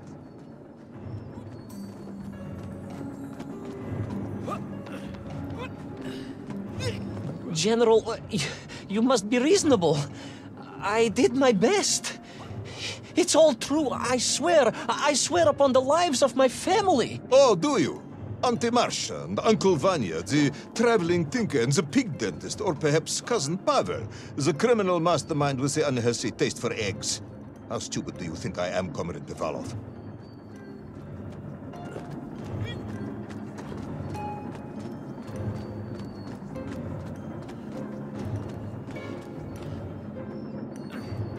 Sudayu, it is all true. Maybe your toy maker, or was it watchmaker, Faza, who apparently taught you all he knew, despite being killed when you were less than 5 years old. I was a fast learner?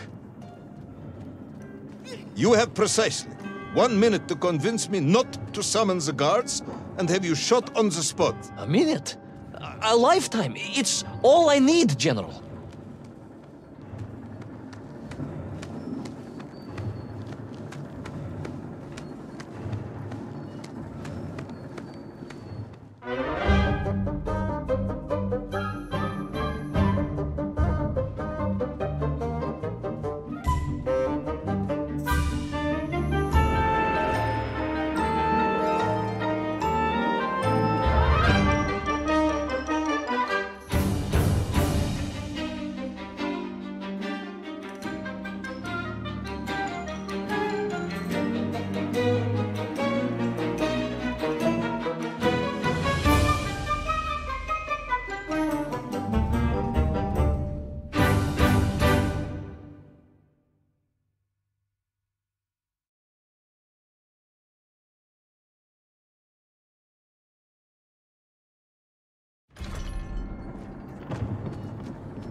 I was astounded. My father, I told you, I think I told you, he was a toy maker, and he often played with clockwork parts. Tavarish. But this made all those childhood wonders pale into insignificance. And it was fortunate indeed that my uncle...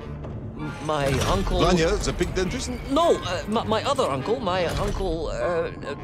Sasha, had taken me mountaineering in the Urals during my childhood, for it was only by scaling these giant mechanical parts that I would reach Little Orpheus. Yes, I had been thinking that it seems awfully convenient that you were such an accomplished climber. I don't, however, recall any mention of this Uncle Sasha in your file. He was a very private He was a man. very unlikely man. That was Uncle Sasha's blessing and his curse.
Those great wheels and cogs clashed and boomed. The vast hands of all time crunching forever and ever around. Ivan Ivanovich. Pendulums and springs and great big wheels and tiny little wheels. Tavarish Privalov, stop! Though at least the Mienk were not here, especially as they seemed to infest the world below the surface. Mienkf, Mienkf everywhere. Mienkf, Mienkf, Mienkf. Many Mienkf. Mienkf aplenty. Mienkf. You are rambling. Comrade, enough.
But where was Toll? Aha! High above. On the clock face, perhaps. With his radios and his crystals. If I could just reach him, I could use the bomb. There is the bomb. You have no idea how to make a bomb. You have no idea about how to do anything one might actually expect of a cosmonaut. The bomb? Ivan Ivanovich! General? Time is up.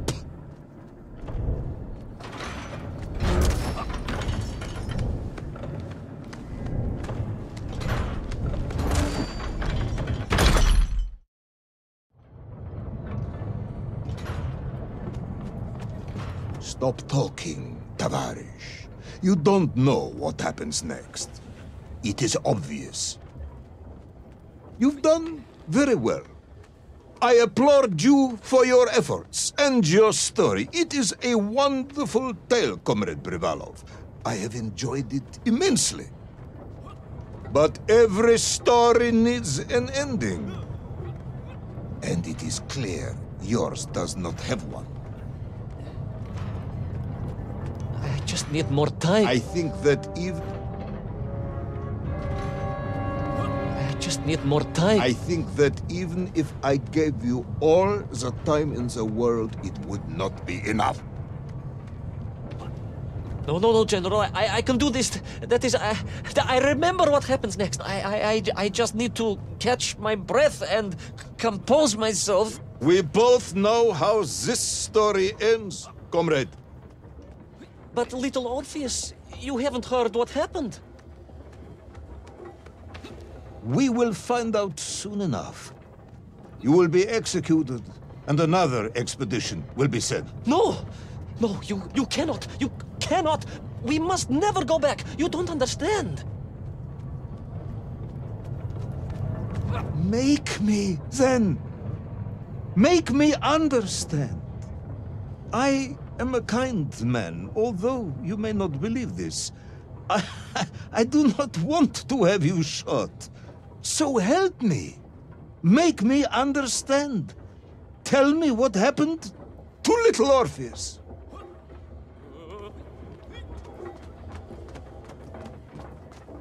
It was... Ivan Ivanovich? It was...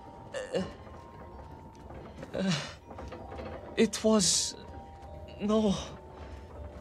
I'm sorry, General. I'm sorry, I have no idea. You are right. I simply cannot think what happened next. It's just... a blank, General. There's nothing there. I am very tired, you see. Comrade Privalov. Ivan. You're right. It's over, General. Perhaps you would be so kind as to write to my mother for me. Of course I will. You are a kind man, as you have said. And, General, Yes, Ivan. was it a good story? Oh, yes. It was an excellent story. Thank you, General. I am just sorry I couldn't give you an ending. Unless... General? Quiet, Tovarish. I am thinking. Unless... I seem to remember that there were many problems with Little Orpheus during production. General? Problems with the casing around the atomic battery. Concerns. Concerns, General? Yes, concerns. Unlikely though that might be. Yeah, it seems if I remember that it failed to secure properly.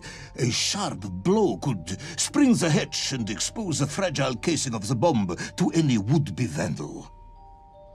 I'm not sure I follow you. A resourceful yet forgetful hero might, one would think, take advantage of that fact. But how, General? Where would I find something to strike it with? The son of a watchmaker would easily find something within a giant clock mechanism that resembled a hammer, surely. A hammer? Why, yes, General. I do remember now. I grasped the hammer-shaped thingamabob. Let's just agree it was a hammer, Ivan. Yes, of course. Let's do that. I recovered my senses, shook my head, and looked about me. In my distracted stupor, I had climbed further up the tower than I ever thought possible. In front of me was the clock face, and I gazed out through it at the sheer expanse of history. And I knew whatever happened next... happened next? The hand of destiny had fallen upon your shoulder. Yes! It had. And what an extraordinary hand it was.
And so, Tol was defeated. Little Orpheus destroyed, the bomb lost forever. Not just that, General. In that moment, time sprang back to its proper shape, and I found myself once more in Plutonia, as the start of my journey. But the wound in the interior sky was gone. The drill was gone. It was as if I had never been here.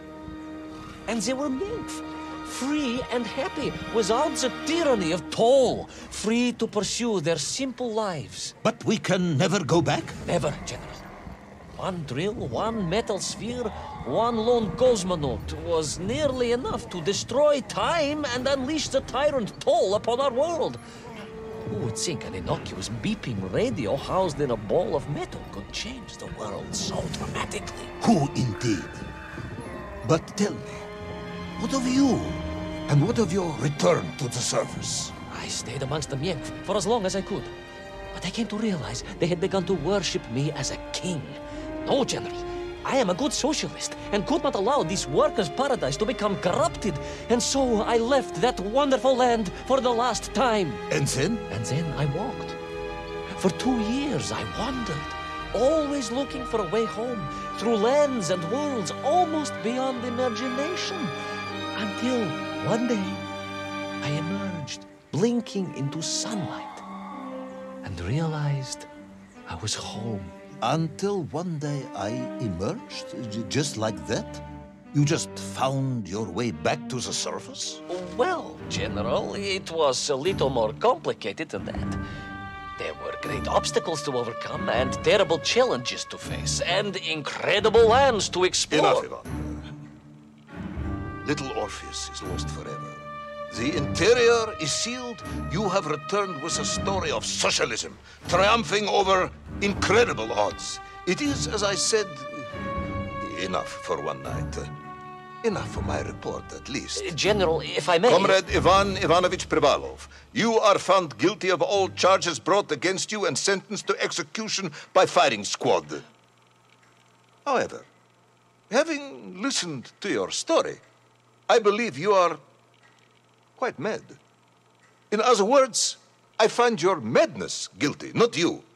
And we cannot execute madness. And indeed, there are lessons to be learned, even in the depths of this madness. Perhaps the Americans were right to send a chimp after all. So, General? Get out of my sight, Ivan. Go home. Enjoy a state pension as a madman. Just make sure I never see you again. Yes, General. Of course, General. Anything you say. I shall be small and quiet and live a life without excitement and... Out! Until one day I just emerged. Oh, very good, Tavarish. Very good indeed.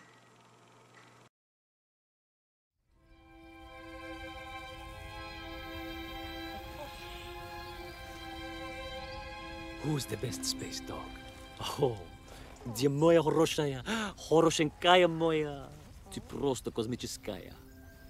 Eh? Who's the best hairy cosmonaut? It is indeed a lovely sunset, and it reminds me of the skies of Perun.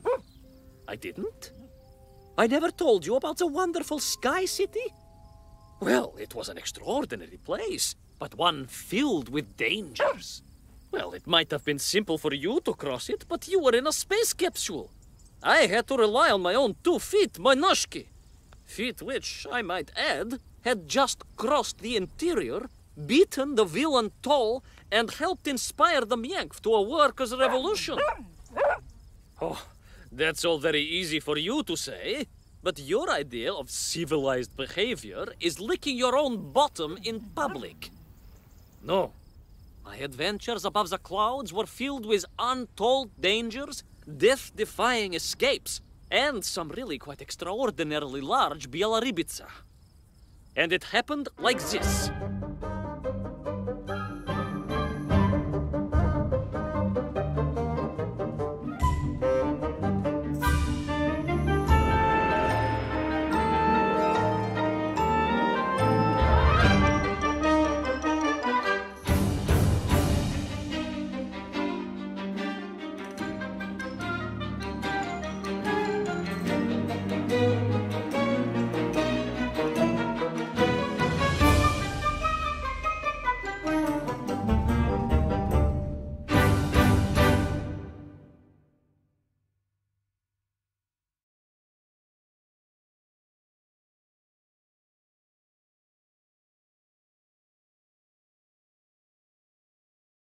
Weeks had passed since I left Plutonia, and one evening, exhausted, I simply fell asleep at the foot of a strange windmill.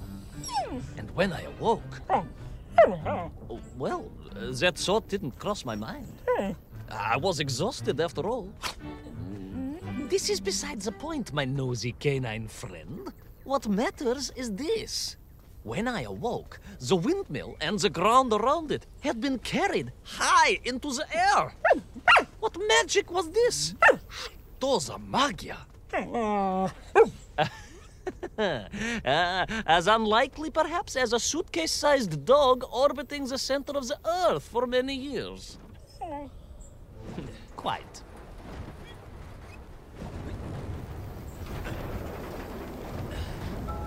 Quick as a flash, Kakmonia, my training leapt into play, and I began to paddle the strange contraption through the clouds in search of answers. It is entirely possible that a miller who owns a windmill capable of levitating high into the air may also own a flying machine. Oh, now you're just being silly. May I continue my recounting of how I sailed over the sky gardens towards the mystical city of Peru? Oh, I must, my moi ushati drug. I must.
What powerful emanations! What mighty gusts!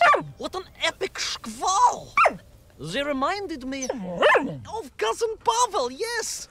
But whereas his rearward zephyrs could curdle milk and tarnish the teaspoons, these magical wafts only serve to carry me aloft and onwards.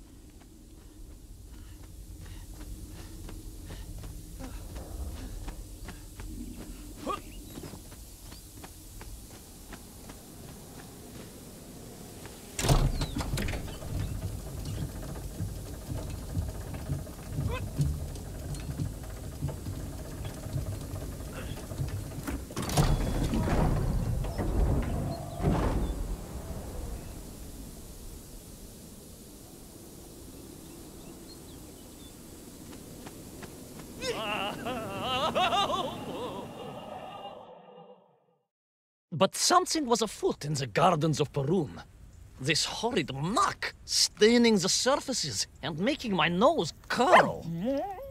Yes, it was positively Pavelian in scent. But it did not belong here. I think I once told you of Auntie Masha's passionate encounter in a cable car with the manganese entrepreneur from Chiatura. Now, Auntie Masha told me that there was a disagreeable stain and smell all around those factories and smelting works. Our industry is not without its dangers. Could it be that the once bucolic gardens of Perun were being corrupted by unchecked pollution? After all, science is a double-edged sword, my bristly confidant. Consider Demikhov. Of course. I apologize. Прошу прощения. Two-headed dogs is perhaps a rather insensitive analogy, but not without justification in this instance. I have seen the blemished lands around Norilsk, but I could not believe that I would find such pollution here. But this was nothing to the true horror of what was shortly to unfold.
terrible Strashnaya machina, spewing its poison into the air, had created a monstrous thing. A being. A malignant spoiler of the noble and pure. And it had taken on the form of its prey. Well, of course. No, конечно, I was the prey. The citizens of Perun had clearly long since fled the evilly sentient smog, but I inadvertently wandered into its lair. Oh, I know. Misfortune seemed to dog... Oh, sorry, I do apologize. To follow my every footstep. But no time to ponder, no time to bemoan the hand that fate had dealt me. No, all that was on my mind was escape, конечно.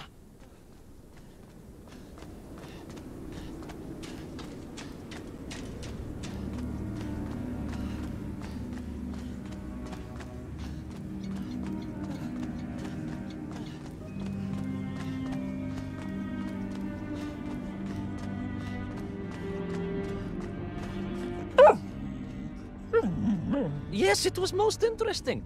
The windmill seemed to be from an earlier age. Perhaps this was a devastating warning of the destructive power of unfettered industrialization. I most certainly had not forgotten about the windmills. I did not get carried away. You are missing the point. Perhaps because you are only a small dog. Oh, a brilliant, brave, spacefaring dog, of course, but a small Sabashka nonetheless. If you perhaps listened more and interrupted less, I am just getting to the explanation of the windmills.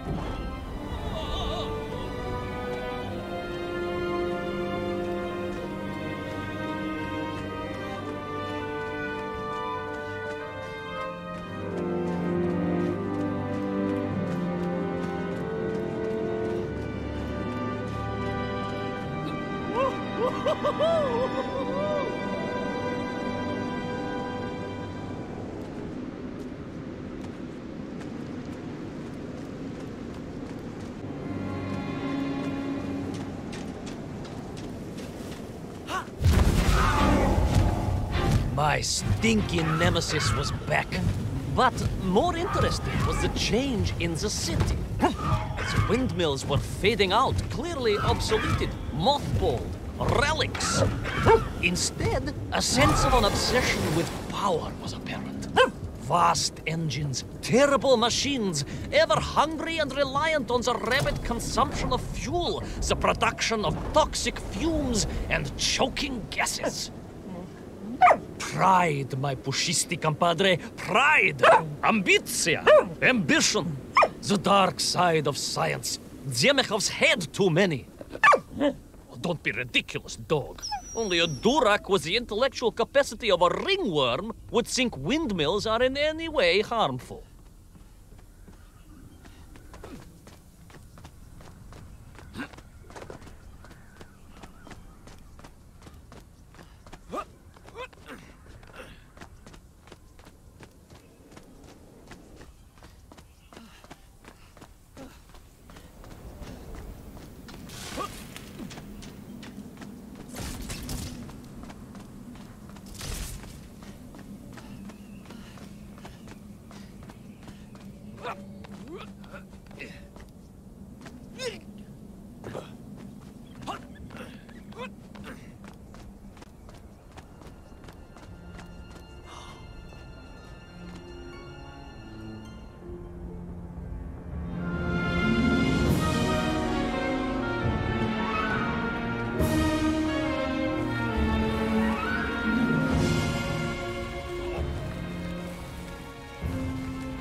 Of course, you never had much of a chance to travel. Sarcasm doesn't suit you. You don't have the tail for it. You do, at least, have a tail. Mind you, family gossip maintained that so did Uncle Rabliem. Although it was apparently little more than a stub, and a source of considerable discomfort and social anxiety for him. The question of whether or not Uncle Rabliem wagged his stub is very much off topic. What I am trying to say is that your upbringing on the streets of Moscow meant you never saw the blackened fields of Magnitogorsk.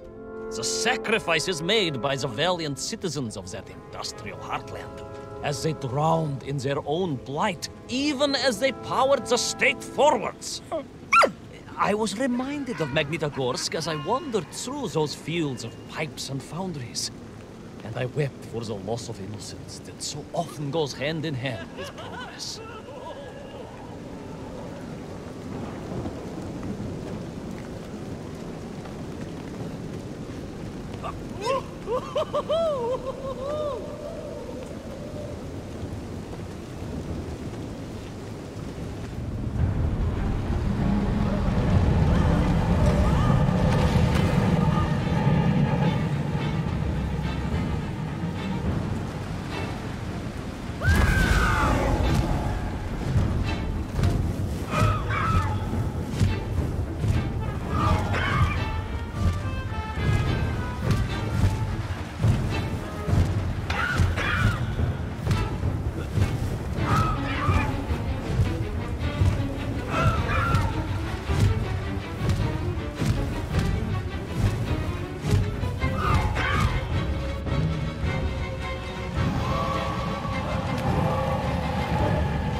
Indeed!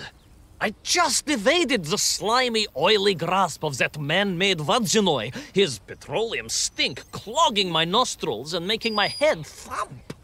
And I felt a great stirring within me.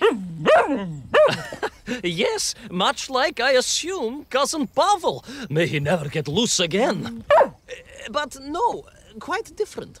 This was no volcanic upbubbling of gastric malintent. No, it was the roaring fires of justice once more ignited within me. I felt a swell of patriotic fervor and knew the hand of destiny had fallen on me once more. Yes, what a hand it was! I could not see this great wonder sink into an abyss of poison and bile. The Perunians may have been forced to abandon their city, but I had saved the world once before and was ready to answer the call again.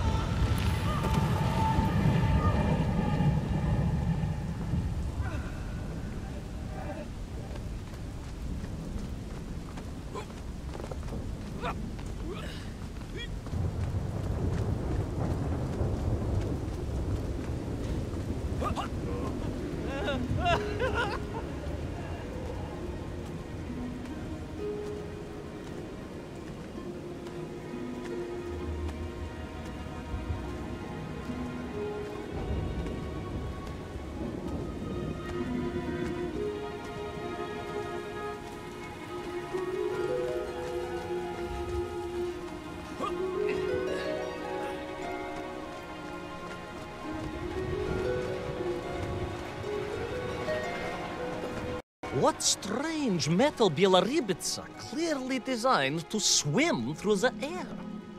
I was amazed. And there was more. Beneath the fins, I spotted the apertures of hoses and was reminded of the time Auntie Agrafina devised a contraption to water all of her copious algae beds simultaneously with one flush of the toilet by a system of pipes and valves that ran throughout her house. Можно так сказать, in a manner of speaking, yes. Her algae were most irrigated, although her neighbor Victor was washing his trousers in the sink at the time and was bruised quite severely about the face and body. But these were no ordinary flying metal fish. They were designed to expel air, fresh air, and push back the polluted clouds.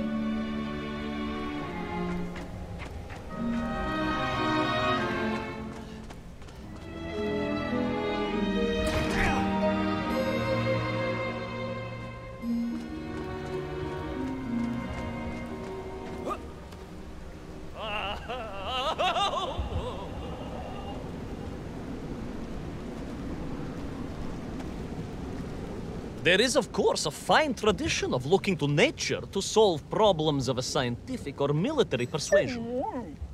Yes, as you well know. My nephew, Sergei... Yes, the very same. Poor lad with his dermatological eruptions. Well, Sergei was stationed recently at Kazachya Bukhta, where dolphins... dolphins were being trained as brilliant aquatic agents of socialism. Why not then be inspired by marine life? Why, there is a fish, I have heard, that can shoot jets of water from beneath the surface to knock its prey off little tiny twigs and into its mouth. If you were to tell the average mushroom sheriff that a dog would orbit the Earth, I suspect you would receive a similarly sneering response. Oh, that is because you are a small, hairy hound of uncertain parentage. I, on the other hand, am a cosmonaut, the product of many months of training, and I realized the answer to pollution was here all along. The Peronians, tragically, had simply never had time to finish their fleet. If only I could find a working, flying fish. If only.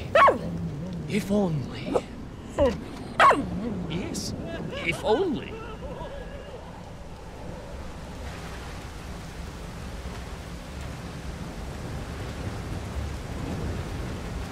It made perfect sense, of course. The poisonous Duhata that engulfed Berun was like a nasty cold. And you know what to do with a cold to rid yourself of it. You may not get colds, but nor can you operate pea-shelling machinery. So don't get ideas above your station. We humans, on the other hand, may produce up to 16 million perfectly unshelled peas in an average shift. But we are martyrs to our sinuses. But to clear them, aha! These are remedies we Russians have been perfecting over the long centuries of harsh winters. Onions. A quick snifter of onion oil will clear your head faster than a Pragviev can clear a hypothetical minefield. Yes, if I could find a functional fish, I would become that onion.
Close.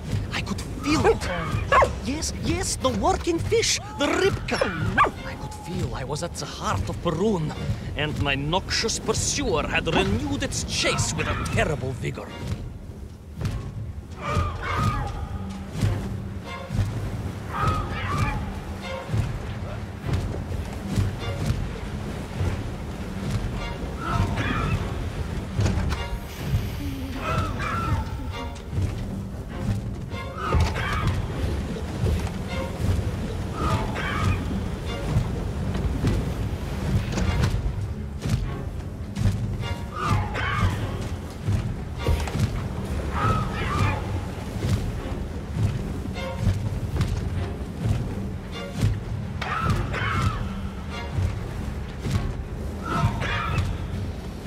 Not far now. I just had to keep going, keep pushing. It's almost as if you knew, Pavel. Uncanny. Pavel's it.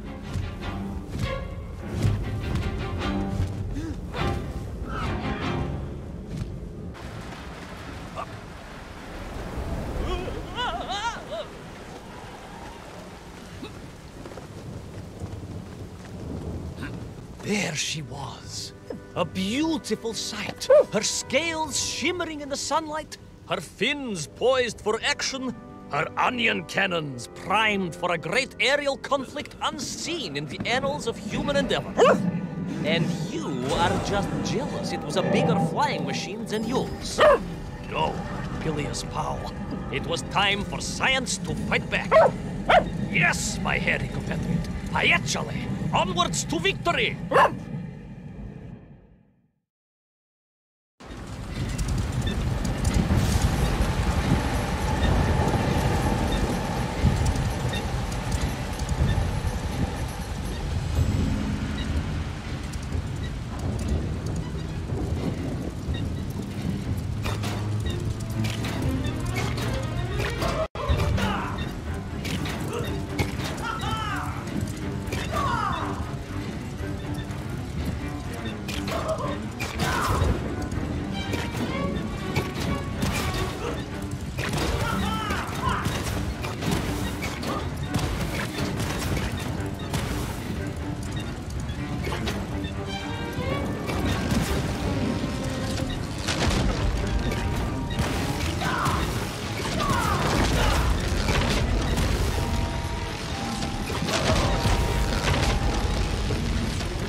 was a miracle.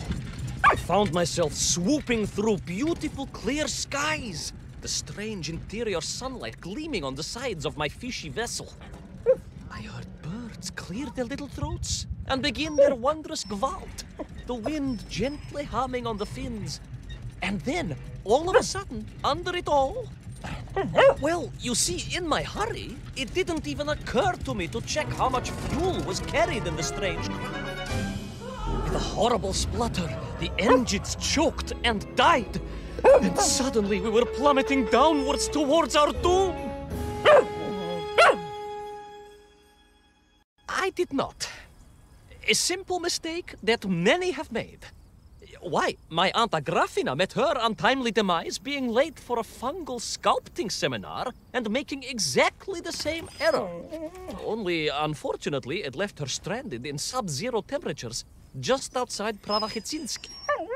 She wasn't found until 18 years after her own funeral, but was perfectly preserved. Remarkable, really. It is beside the point, yes. So, there I was. My fabulous ship had become a terrible prison. I was hurtling to my almost certain death. My triumph turned to tragedy. But then... Well, you know what happened next. Even so, moi machnati drug, that is a story for another time. A most extraordinary story, of course, filled with dangers and wonders, and canals, and invasions, and strange doorways to other worlds. But perhaps too long a story for now. Yes, indeed, my canine tavarish. Time for soup. Auntie Agrafina's famous borscht. Coming? You know, I think you really did have the happier time in Perun. The benefits of being a suitcase-sized dog in a little space machine, perhaps. Yes, the correct term is indeed capsule, as I told the general once. Why, a letter just the other week. He's thinking of retiring, he says. Yes, and moving to Bashkiria to nurture bees. Bees? It surprised me, too. I thought if animal husbandry was to be his passion, it would be a large, manly animal like elk, or bears, or a caban. Perhaps the bees he is thinking of are particularly militaristic. Or stingy, yes. Did you want bread with your soup? In which case, there's half a tin of old beef you could also finish. Somewhat grey, but I'm sure it won't taste awful. Yes, my four-legged associate. Now, did I ever tell you the story of when Uncle Rablien got his stub ensnared in the seat of a wicker chair in the finest fish restaurant in the whole of Taliatsia?